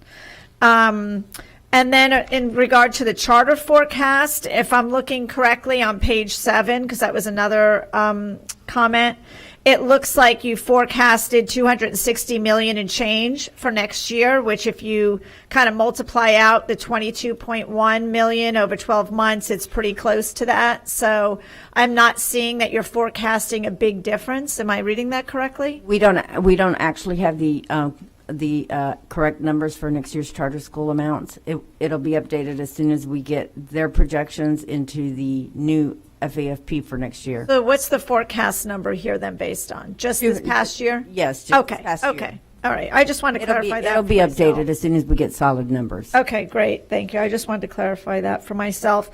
The other is, on page 14 with your strategies. Community support concerns me. Last time we asked for community support with the half-penny sales tax, whether people remember or not, it was because we were transferring money from the capital side to do exactly what has gotten us to this point right now. And so we promised people, and I wasn't on the board then, but I was running for office, and we promised the taxpayers in this community that we would be fiscally responsible moving forward. And now we're actually going to consider whether it's through a millage or any other means that we want them to once again bail us out of the same exact problem that existed 3-4 years ago. I'm not going to do that. We are going to find strategies to manage our budget. That is embarrassing, and I can't imagine any taxpayer who, if we went back and said, oh, we need to increase your taxes again, or sales tax or property tax, and we still have the same problem we're asking them to fix, that they would not laugh in our face. That is not a strategy in my book. And so that's just, I know that other board members may feel differently, but having gone through that referendum ask as a candidate, and then I think we've been very fiscally responsible with those dollars. Mr. Farkas does a great job presenting that and working with the oversight committee. But now to go back and say we've got the same problem of overspending, but now we're going to ask you to pay for it in a different way is really unacceptable. I think we've got to live within our means and figure out what strategies are going to be. So that's I'm going to say about the community support piece, and I wanted to go on record for that. What I am going to circle back to is the state letter, that they wanted a plan that didn't rely on non-recurring revenue. Though I think obviously the ESSER's dollars are needed, absolutely, to get us through the next year or two, but I do want to make sure that we are basing these strategies on reoccurring dollars, that we fix this problem. We cannot kick it down the road anymore. And so, I know, we've talked about Generate dollars. I want to have a conversation with Mr. Farkas's team as well as Generate to get really an in-depth understanding of the long-term commitment that would require. So I'm not going to really talk too much of that, but I do get concerned when I hear things like, well, we're hoping that certain, revenues go up, and we're expecting certain revenues to go down, because that makes me nervous. Hoping and praying make me nervous right now. We need some really clear, strategies. And you have come up with some great things. You've done some immediate savings that we all greatly appreciate. But long term, we have to make sure that we're on solid footing. And prove to the community that for once and for all, we are committed to leaving this district in a better place than when we got here. Thank you. Thank you, Member Hahn. Member Snively, followed by Member Combs, and then Member Perez. Thank you, Madam Chair. Can I just say what she said? I'm just kidding, sort of. No, a lot of what she said is I agree with. I just wanted to, I had a couple questions and a couple comments. First, I wanted to, there's a lot of concern about the population coming into Hillsborough County, and there's a lot of random numbers that have been thrown around that kind of sound very scary. So I just wanted to put out there some accurate information about The population increase is averaging 1.25% over the last 5 years in Hillsborough County. That means about 110 people move into this county per day. It's not 1,000 or 2,000 or anything like that. So I just wanted to make sure that we're putting out accurate numbers on the population increase. It's growing, but not by, 1,000 people a day, I promise. That's more, well, yes, that's probably more like it. So, but it is growing very rapidly, and I know that's a concern, and I want to continue to make sure that the superintendent and your staff are making those considerations as you're making decisions, because it is growing rapidly over the last 5 years. The other thing that has been mentioned is the forensic audit, and I wanted to ask if a forensic audit. I don't recall a forensic audit being requested by Richard Corcoran at this time. Am I misunderstanding? Through the chair, my understanding through the letter, it identified if we were going to receivership, then they would conduct a forensic audit. Okay. And When you say they would conduct, meaning they would pay for it, because a forensic audit is very expensive. It's going to cost the district over $1 million to have a forensic audit. But $1 million that we don't necessarily have, and I can tell you, between the Gibson Consulting Report and between the Council of Great City Schools, they have identified everything that this district has done wrong for the last 20 years. And it's using non-reoccurring revenue for recurring expenses, transferring capital revenue to the fund balance, Medicaid reimbursement inefficiencies, impact fees significantly lower than needed for our area, 30,000 students moving from traditional public schools and choosing other pathways like charter schools, a large percentage of our schools being under capacity, yet they're still open, magnet transportation, very unsustainable expense. The grant process was ineffective because we were continuing to employ people without the grant funding. Teacher salary contract that increased our expenditures by $80 million a year. Instructional resources allocation model with a lack of controls in place. Deferred maintenance for no plan for the 60 schools that were built in the 90s in a 10-year period. $623 less per pupil in state funding, less than 2018, 3,000 more employees than we can afford, millage being down less than it was before our recession. I mean, we didn't get here in 1 year. This has been a series of unfortunate decisions over the last several years, preceding even me. And so I just wanted to point that out, that we can have a forensic audit and we could spend $1 million doing it, but there's nothing that they're going to tell us that we don't already know about the problems that we have in our school district. And the main thing is that we have a team of leaders now that are willing and have the fortitude to make the very hard decisions that need to be made to get us back to where we need to be. That's the difference. And I hope we have a board that supports those tough decisions that have to be made. Thank you. Thank you, Member Snively. Always important to have the historical background of our district. Member Combs, Member Perez. One of the things that I want to say is right now, Florida is one of the fastest growing economies. And I think it's really important for people to realize at the end of the day, it all comes down to money. And if you look at 1998, we were 27th in funding. Okay, I don't need in the states. 50 states, we were 27th. I don't need to be the top. I want to be average. 27th. Okay, what would 27th be today? It would be $14,000 per child. So when we talk about not having funding, we are being fiscally responsible. The issue is we're not getting the funding. If the funding is not coming from Tallahassee, then we need to start thinking about what we're going to do to generate funding for Hillsborough County school students.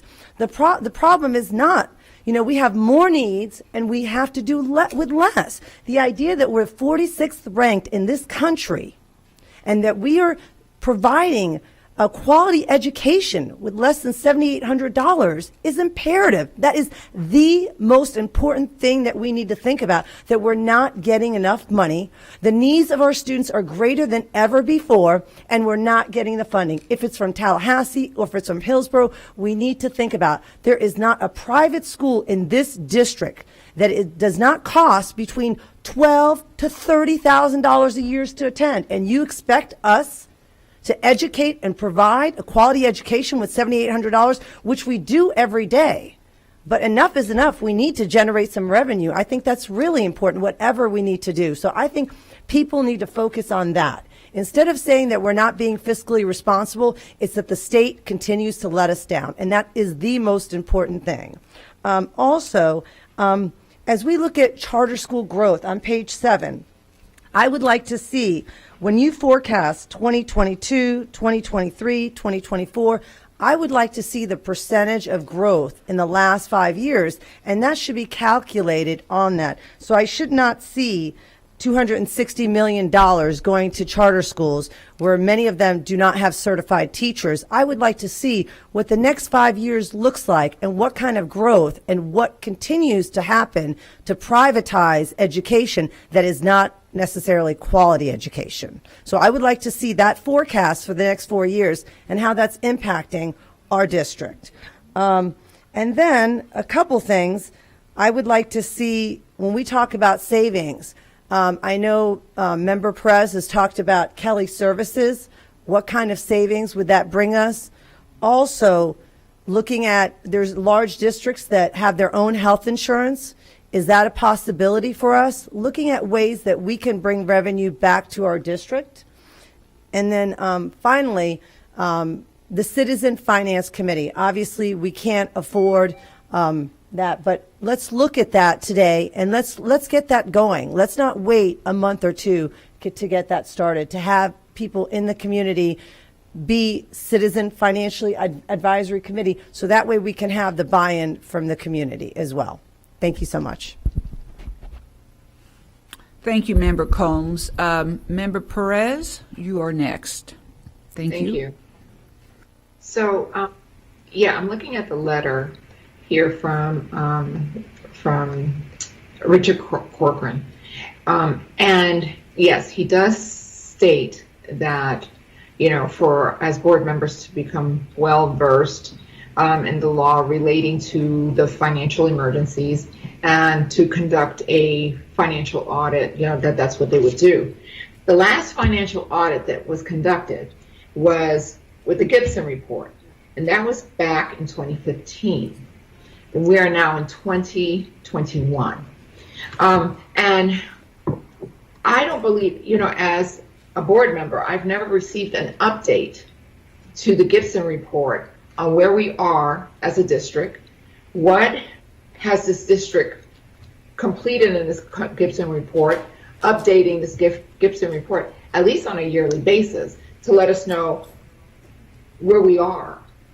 And it's a pretty thick report. It's a huge report.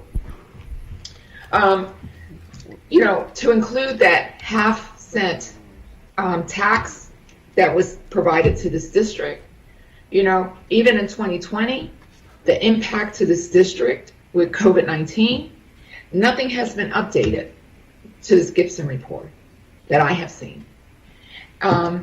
So what are we doing with this audit that was provided for us back in 2015? How has it been updated as board members to us? Yes, ma'am. And that's why I'm asking for an updated audit of our finances here in this district and the impact that all this has had on us. To give us an updated report, you know, so as board members we could effectively do our job, and for this district to really understand where we are. Yes, ma'am. Thank you. I'm going to let our team speak real fast about all the audits that have taken place in Hillsborough County. We have audits all the time, every year, and that information is always shared. Can you go ahead? Yes, our financial statements are audited annually by our external auditors, KPMG. They're posted on the Accounting Services website under the Hillsborough County Public Schools. And the Auditor General also comes in every 3 years and audits. And I'll let Mr. Ayers speak about the Gibson report. I know I sent it to the board related to action steps, what has been done, and I've sent it to as well. But talk about what strategies and action plans that you've had. There were three three phases to the Gibson report. So the first two phases were in 2016. The final phase we received in 2017. And as Mr. Davis stated, as a district, we went through all of the recommendations. We have all of our action steps for each of those that Mr. Davis sent out, so I can get that out to the board, a more comprehensive report. But that is all finished up 2017. So Mr. Ayers, did that conversation include members related to where you were, what action steps you were taking, what you could do? Correct. Okay. Yes, sir. I just want to remind everybody that Council of Great City Schools did an audit last year in 2020. So even though Gibson was in 2016, Council of Great City Schools did one in 2020.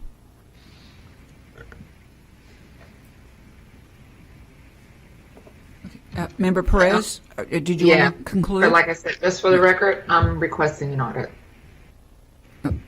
To be clear, is that a forensic audit that you're requesting? It is. Okay. Does that conclude your remarks? Your questions? Oh, okay. All right. I'm going to just jump in here real quick. So, I'm just going to speak a little bit on the sustainability. Actually, when I think about the audits, we've had some very positive audits. I've been very proud to have we had the CAFR, we had the Council of Great City Schools, we had the KPMG, and in every case, we've had very clean, viable information, and very well done, thanks to the finance staff and Manny Ippolito, wherever he is. And I believe we had an update on the Gibson report recently. So at any rate, what I think also, and this idea came from Member Hahn, that perhaps it would be very advised for the new board members to have a copy of the Gibson report, and I only say this as in the vein of Member Hahn. She could speak for herself. It does provide a wonderful, comprehensive framework to check on the financial health of a district, and I'll just leave it at that because again, I think that has helped me greatly, and I'll speak for Member Snively. She was more familiar with that. That was done prior to me beginning on the board. So I want to talk about resources and sustainability, and I'm going to be very brief because I know our time's almost up. I think that there is a very big need, and Member Combs, I definitely will speak on what I agree with too. The yearly defunding from Tallahassee has put us in such a wedge, a squeeze, if you will, and then putting COVID on top of it, year after year. And as Member Snively said, the millage rate, we haven't changed. The total millage rate from 2008 has remained the same, and here we are in 2021. And so the defunding is a real situation. And then there goes the push and pull. We've been pulling money out, or should I say perhaps Tallahassee, and then we're trying to push money in. So where do we go from here? So that's the sustainability part. We have to start looking at other resources. And I know, I'll speak right out loud, I know there's stakeholders in our business community that are used to helping in many ways. But I would like to see that in this fiscal plan, Susan and Stephanie Heaton, Dr. Kemp, that we start looking at what are the resources we have from Tallahassee, what are the resources we have from local government, what are the resources that we have from the community.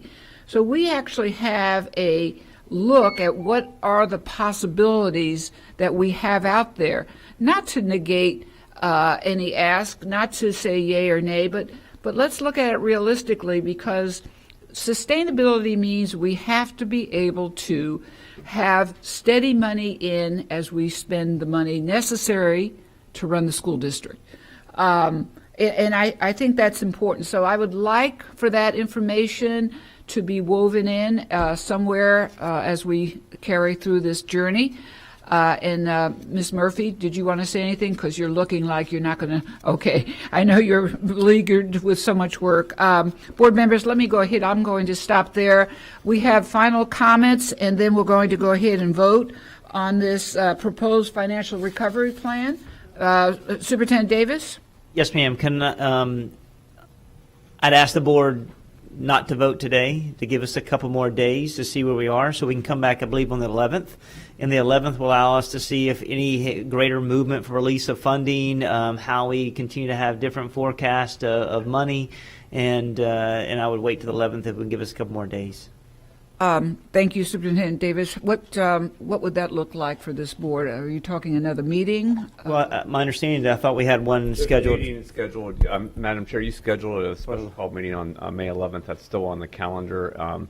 The expectation was, my understanding was that the board was intending to vote today based on that information. You're cutting it very close if you wait till the 11th, but you still have that window. So you have that meeting scheduled for the 11th, and you would need to take a vote then.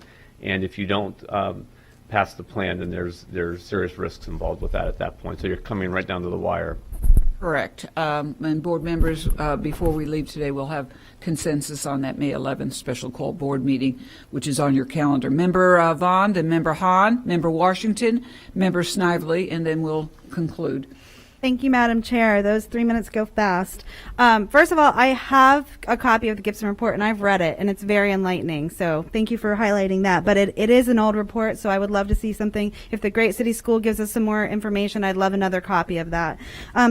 What I'm wondering is, one, I know we're saying vote on this plan, but I'm imagining it's going to go into a separate format that we're going to actually send to Tallahassee. I'd like to see what that format looks like before I vote on it, not just the PowerPoint that's going to go into it, but I'd actually like to see the plan.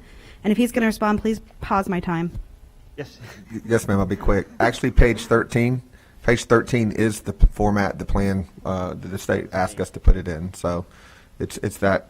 So this is the only thing we'll be submitting to them as far as a formal plan is concerned, this page right here. Okay, thank you. That helps me with that. Superintendent Davis, I hear you're saying, can we have a little bit more time? I know we were originally supposed to get an update last week, and then you asked more time now. What do you expect to happen between now and May 11th that would give us the luxury of having time? Well, the clock. Sorry, you can stop the clock. May have some different direction on release of one of the ESSERs too, whether it be ESSER 3. And I know that's already inclusive of the plan. We may be able to recoup additional dollars and have a greater forecastability of what May and June brings us, and looking at and averages that puts us, closer to that threshold to our projection to the 2%. 2% would be the one that we trying to get to. And I think a couple more days allows us to see numbers continue to move up. Sorry, Miss Pam's like waving to me. Sorry, I'm just going to say another payroll's happened, so we're just closing the books on another payroll, so we can see that too. Yes, ma'am. Okay, and when we have some more time as individual board members to learn more about and discuss Generate a little bit further in that time as well? Okay. And then I just wanted to, I know we've kind of all been very passionate today and have thoughts, and I appreciate it. And to Member Snively's point, will the will of the board do what we have to do to make tough decisions? I think we've illustrated here today that we're all engaged and interested and putting together our minds to try to make the tough decisions, and I enjoy that.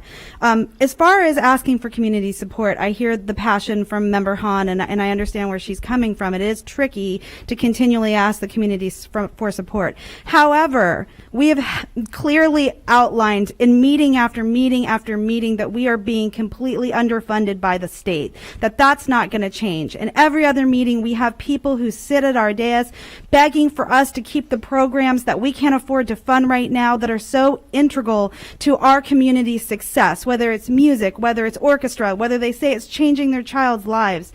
So other counties, when we say, why don't other counties have this problem? They don't have it because the community has come through and decided that they want to prioritize traditional public education and found a way to fund it. So I think we have to allow the community to make that decision. If it's something that's important to them, if they want these programs and they want to figure out a way to fund these internally, let us leave that up to the community to make that decision and let them guide us on what's important as far as public education, while also being advocates at the state level to make sure that we get the funding that we need. So that's just kind of my thoughts on that. I know we'll have more discussion about that as we go forward, and we'll each be able to give our opinions, because I'm sure that's the hurdle we'll cross going forward. But I think for today, hopefully I have some answers on this plan. So thank you very much. Thank you, Member Vaughn. Member Hahn, followed by Member Washington, and finished by Member Snively. Thank you, Member Gray. So I'm going to dovetail on Member Vaughn's words. So the underfunding from Tallahassee is certainly not lost on me. I've been in this business a very long time, and I understand the history of FTE and funding and the impact it's having, and I understand that side of the conversation. So just to clarify, what I want us to focus on right now is solving this immediate financial problem in front of us and demonstrating fiscal responsibility and having a conversation about community separate from that. I don't want them to get muddled together and have it seem like we can't figure it out, so now we need you to, step up. I think we're talking about we're kind of talking about two different things, but I appreciate and understand your comments around underfunding. My comments were directed towards solving this particular fiscal dilemma that's sitting in front of us right now. Thank you, Member Gray, for mentioning the Gibson report. We did have a workshop shortly before Superintendent Akins retired where, and he gave us another binder with the Gibson report, so I'm not sure, and I have to look, I'm not sure if that's the one that other board members have gotten, new board members have gotten, but it did give an update, a column, at that time of what we had implemented from the Gibson report, because somebody at that time, and I was on the board maybe a year at that point, had asked for an update. So I understand that's old information, but it's also historical information that can be really valuable. And so, and then I think looking at the Great City Schools audit again would be really beneficial. The other thing that might be beneficial, given what we've gone through in the last few weeks, and I think there was, and there's constant questions I get from my constituents about the timing of decisions that the superintendent makes. So it might be really beneficial if the board members could be given a copy of the union contract, the teacher contract, so we understand the processes and procedures. Because that dictates the timing of a lot of decisions that are being made. So I know a lot of my constituents ask, why, excuse me, thank you. Why are we doing this now? Why can't we wait until summer? Or why can't we wait? And a lot of the decisions are dictated by agreements in that teacher contract between the district and the unions. So I think it would be helpful if we all kind of were able to put eyes on that. And then share out some of that information when decisions are being implemented. It would just help, because I think when we talk about transparency, it's not always about you didn't tell me. Sometimes people need to understand the process and the why behind the decision. So you may tell people this is what we're going to do and this is our decision, but I think the transparency piece that might be missing for a lot of our constituents is, why was that decision being made? How did you come to that decision? And that includes the timeline of decisions and when they're executed. So that's really all my comments. Thank you again for the hard work. Oh, one more thing though. You said page 13 was the only thing that we're submitting. So I'm going to go back to my concern where the Commissioner of Education said to be very careful about basing our plan on non-recurring revenue. And clearly this plan is with ESSERS. So why are we not including some of what's on page 8, which is really how we're capturing reoccurring revenue? And so that would be my question on the plan. Thank you. I can answer, yeah. Let's have the answer on that one. We'll be presenting 12 and 13. Okay. 12 now I want and to talk a little bit about forensic audit. Yeah. Forensic audit is an investigative audit. It look for inefficiency in operation, and I think those reports that you already received, they look at operation and efficiency and also fraud. If there's a possibility of fraud going on, like if you have people on the payroll that shouldn't be on the payroll, that's what a forensic audit does, and it costs money. So we are already, in the financial audit that we're talking about, they state that we have look for our financial statement and see if they are fair and accurate. So there's two different types of audit going on. You guys have both. You have the information in front of you. It's about applying the information, and some of it has already been taken care of as far as what's going on. And looking at the financial audits, that data has to be given over and over again. We get financial audit. It tells that we've been having operation deficits for years. Another thing I want to state about capital, you guys went out for a capital, and I'm going to say we because I'm here now. We went out for a capital meal of 0.5. Capital meal is for capital. It's for the facilities. It's for maintaining the facilities. We've been having an operational deficit for some years. We didn't go out for the meal to help us in the operational side of the house. So when we keep on bringing about the capital would not help us in the operational side of the house. So I just want to make sure that's clear because I keep on hearing, what type of meal we went out for. And I agree that right now we do need the community involved. This is a solution. We're looking for all solutions. We don't operate in a silo.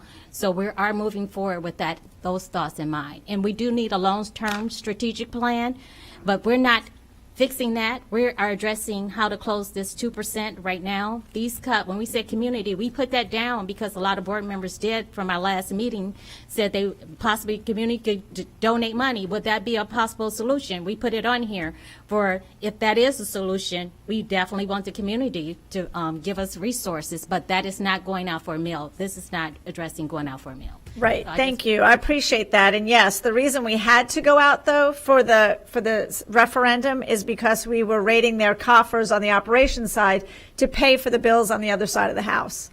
So, and that's why we had school maintenance that, we didn't have air conditioners being repaired, and we had buildings that looked really deplorable.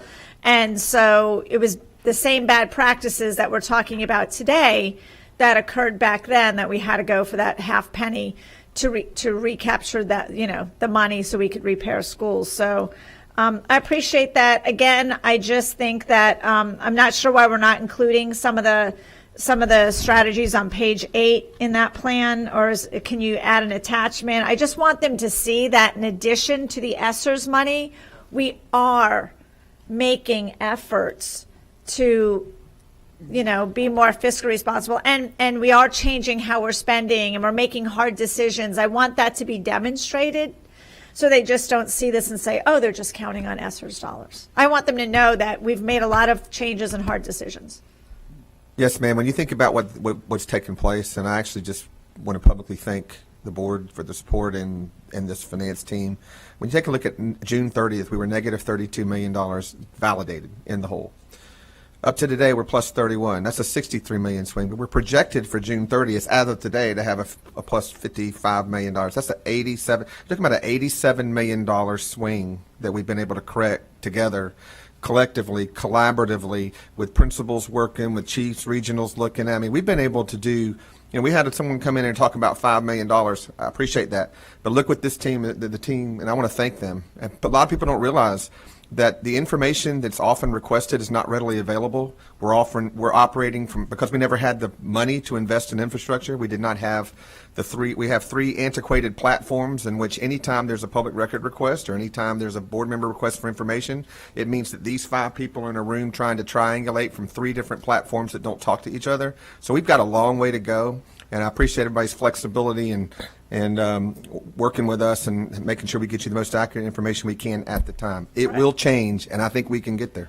I appreciate that. And I guess that's my point is everything you just described, I want the state to know that in addition to the plan on page 13, how hard we have been working and the impact that has had. So thank you. Appreciate the Well said, Member Hahn, and also the hard work from our principals and APs and our teachers that have been cut. The Tallahassee needs to know that that's definitely a lot of pain involved with that, so that needs to be included as well on the backs of our staff which have been cut. Next will be, and let's go ahead and try to finish up here, Member Washington, Member Snively, and after Member Snively, we're going to have a short recap from Superintendent Davis, and then I'll go ahead and give the next steps forward. Member Washington? Thank you, Madam Chair. You know, as long as I've been in the school system, we have had all these audits. I mean, we had a hell of a lot of audits. But we still come back in the same boat. Something is not going right. And I'm not a financial person when you come down, because I don't, deal with huge budgets like this. I deal with my little budget and my family. But we need to do something different so we don't be back in the same predicament again in 2 years from now. And we need to come up with a plan. We just need to meet the 2% now, whatever we need to do, Mr. Davis. So once we meet that, because I feel good about it, I think we can do it, because we all are here for students, and this is dealing with students. But if we can meet it, and we will meet it, we need to come up with a plan that's going to last, even when we are not here. Not just a plan every 2 years. I mean, man, I'm sitting here and thinking about all the audits we have had. And you know that. You've been all of them. But we still come up in the same with the same problems. So something is not going right. We need to look at it as a board with the superintendent and his staff to go back over some years and just see what went wrong. Dig down in that budget to find out what went wrong so we can correct this so it won't happen again.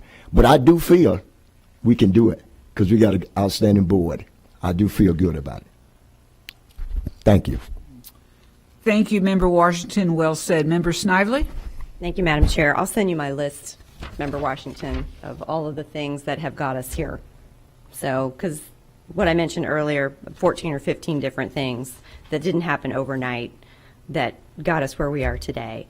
But I will echo the sentiments. I think a lot of us are frustrated about, the lack of funding that we get. And you're right, we have to have a plan, because right now it's CPR right now. We're trying to save a life. And so short-term strategy is CPR, and then we'll get to a place where we can talk about a health and wellness plan for our school district over a period of time and what that looks like and how we can engage the board and the community to advocate for better funding. Our federal funding we're number 3 in the country, which is commensurate to the state, to our population. However, we're number 43 or 44. I think we're down to 44 now per pupil funding statewide, which is completely unproportionate to our size. So, but I just wanted to say that. But then the next board meeting I believe is May 18th. Based on some of the comments that were made publicly today, I want to talk about the mask mandate. We haven't had a conversation. I don't want to wait a whole lot longer because people are making plans. I'm getting constituents asking me, what are we going to do in the next school year, because they're deciding now whether they're going to send their children to brick and mortar or whether they're going to find a charter school or a private school or homeschool their children instead. And we need every student in the classroom that we can get. And if we need to talk about whether masks are going to be optional or what that's going to look like, so that parents can start making decisions now about their children's future. I don't want to wait until July. That's too late. So I'd like to put that on the agenda for the May 18th meeting as a discussion topic for the board. I also would like that Gibson Consulting report update, because there are things that we didn't do on that report, or that we did them differently than they were recommended. And I think it would be a great tool for the board members to have every segment of that report and what's been done. I remember leaving the technology section the last time that report was requested, as Ms. Hahn referenced, and we couldn't do anything in the technology. So it was like very, very, very little, 1 or 2 things we were able to do, and everything else was we couldn't do it, or we chose not to do it for whatever reason. And then the other thing I'd like to see at the next board meeting is I'd like to talk, and maybe this is a workshop, but talking about growth management in the south and east parts of our county and the schools that are under capacity in the other parts of our county. We've got schools busting at the seams in East and South County. We've got portables. We've got, children are shoulder to shoulder. And then we have some schools that are 60, 50, 40, 50, 60% under capacity. And that's a very inefficient way to run.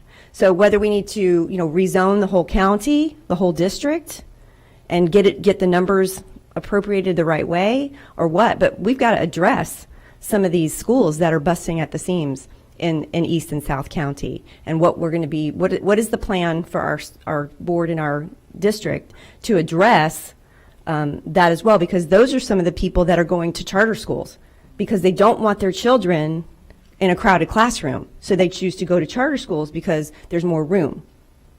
And so now the charter schools are taking our children from East and South County. Their choice is a charter school because of the capacity issues that are happening in East and South County. So I'd like to see that as a discussion topic or a workshop, whatever makes the most sense, Mr. Porter. Yeah, if I may, Madam Chair and board members, I think Board Member Snively's comment about the mask order is something that is timely. There's been a lot of discussion about this in the community throughout the state. The governor issued 2 executive orders last week. One, and he gave clarification that it doesn't really impact the school district, but I want to be clear about it. One, emergency order 102 is one that does not impact the school board. 101, which potentially doesn't go into effect until July 1st. So currently the mask mandate or facial covering mandate is embedded in the district's reopening plan. That will go away, obviously. So if the board wants to consider a discussion about the mask or facial covering mandate, it needs to be done sooner rather than later. It would need to be embedded in your policy. So we would have to go through a policy format in order to have that for the next school year. But to your point, I think a discussion on May 18th would be timely and appropriate so the board can give some direction about how you want to proceed for the next school year. The superintendent has indicated that the facial covering mandate will be in effect for the rest of this school year. That's entirely supportable by law, and the executive orders that were issued do not impact that decision. Again, your mask or facial covering mandate is embedded in your reopening plan. That won't be here for next school year, so it's worthy of a discussion, and the method to do it is through the policy cycle. So I would encourage the board to talk about this on May 18th so you can give some further direction. Thank you. I would appreciate that, and I'd like to know what other counties around us are doing. I know that Pinellas has... Okay. Yes, that would be very helpful, I think, to know what some of the other districts are doing around Tampa Bay. Thank you. Thank you, Member Snively. And at this time, Superintendent Davis, can you just give a capsule of what we achieved, and then I'll give the next steps to the board. Thank you. Yes, ma'am, to the chair. So we're going to go back and in this plan that we are going to extend to return back to you for review and extend to the state, we will unpack what ESSER 2 and ESSER 3 expenditures will be, how we would recoup that money, look at eligible expenses that we can put on it so it shows that what we're doing. So the ESSER dollars will be would not be indirectly identified, but how we free up general fund dollars to be able to meet that threshold. That way we don't see reoccurring dollars. And at the same token, we'll go back and once this payroll report finishes, be able to determine whether or not we have and recoup any additional funding related to what that deficit may potentially be. And then I'll send out the Gibson report. I'll send out the Council of Great City Schools report. We'll also be able to give you a projection for 21 through 24 related to charter schools, what that looks like for enrollment. And then also we'll have 101 for anybody that wants to connect with Generate Capital. And then also make certain that we send that information back out as well. Okay. Anything I missed? Well, you went through it, and I got the Generate one-on-one, but I'm going. Stacy, Member Hahn wants to say one thing, and then I'll filter it best I can. No, you're fine. I mean, not Member Hahn. My list. Go ahead, Member Hahn.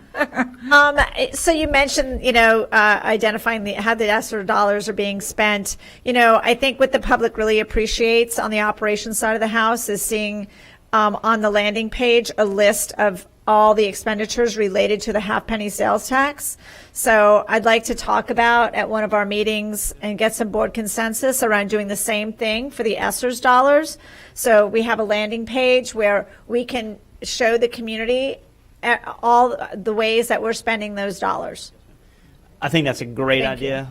I think it's a great idea. And also, we just recently sent out some information to our principals and assistant principals about how they feel the ESSER dollars should be used, how it would help them in order to improve the mental health of our students, improve the academic, focus of our schools. And the same token, what can we do from a technology infrastructure side, and then any open response, and be able to capture that information to make sure and figure out how we build a plan to be interactive with each of the board members as well. And our plan is to meet with each of you to show that, what we project to be able to use those dollars for, because we want to be able to make certain those dollars are eligible not only to protect the working conditions of our facilities and our adults, but also make certain that we use one-time money to really put systems and processes in place for schools that are definitely in need of us improving them. Okay. So there you have it, Superintendent Davis, finance staff. So I'm putting this in a synopsis. The most important, of course, task before us is the special call board meeting on May 11th for the fiscal emergency plan. That is absolutely critical. Also, we are asking for a copy of the Gibson report to the new school board members, less Member Vaughn, a copy of the CTA contract, also resources to sustain our district, and what Member Snively said, health and wellness plan. How do we sustain our district? Tallahassee-wise, local government-wise, community-wise, and grants. Also, on May 18th, an agenda item requested by Member Snively on the mask mandate. We definitely need discussion. I absolutely agree about the growth management agreement, not only in Southeast County, but also let's look at Swan Avenue, that area where we have tremendous amount of apartments that are now being put, actually people are moving in this summer that will affect Just and Just Elementary, Stewart Middle School. The point being also, and Dunbar, thank you, Member Washington, we have got to have a growth management workshop. It is critical. So I'll get with Becky and yourself to manage that. Also, the suspended agenda, we should get back to that because we can't remember. I mean, I'm rattling all off this right now, but for memory's sake, we need to have that suspended agenda again. And thank you, Member Hahn, for mentioning it. Last, it was requested, and this is a very good, sound request in my mind as well. How are we going to spend the ESSER monies? And the public, plus us, obviously need to have that for comments, and that has to be done. At this point in time, I'm going to end the meeting. I do have a request from Member Vaughn, wants to ask a question. Member Vaughn, and then we'll close the meeting. Thank you. Thank you so much. Since we are going to be having a discussion on the 18th, if the agenda item passes, about masks, I also have constituents who are concerned on the other end of the spectrum that are concerned if their child is not vaccinated and not safe with masks, they will not go to public school. So since we're trying to do the will of our board, can we do a survey before that time where we ask the public to try to get some feedback if the mask is going to affect their decision, what the will will be, and really try to make it accessible and push it out as much as possible so everybody can participate in it, so we get a feel for what the community wants on that? Yes, ma'am. And it's an excellent request. I agree. So at this point in time, board members, I will terminate this meeting. We are now done. Is there any way to put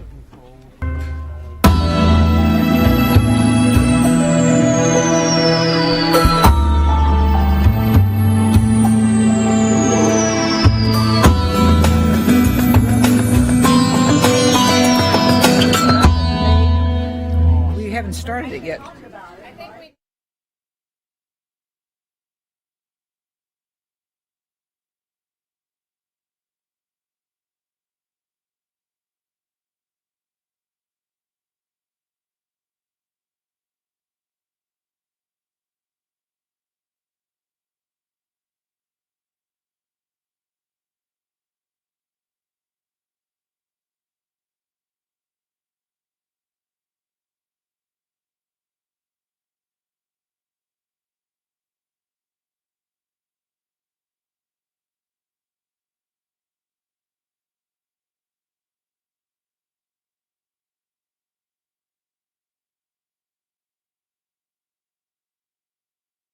Children walking to school with one or more adults. It can be as informal as two families taking turns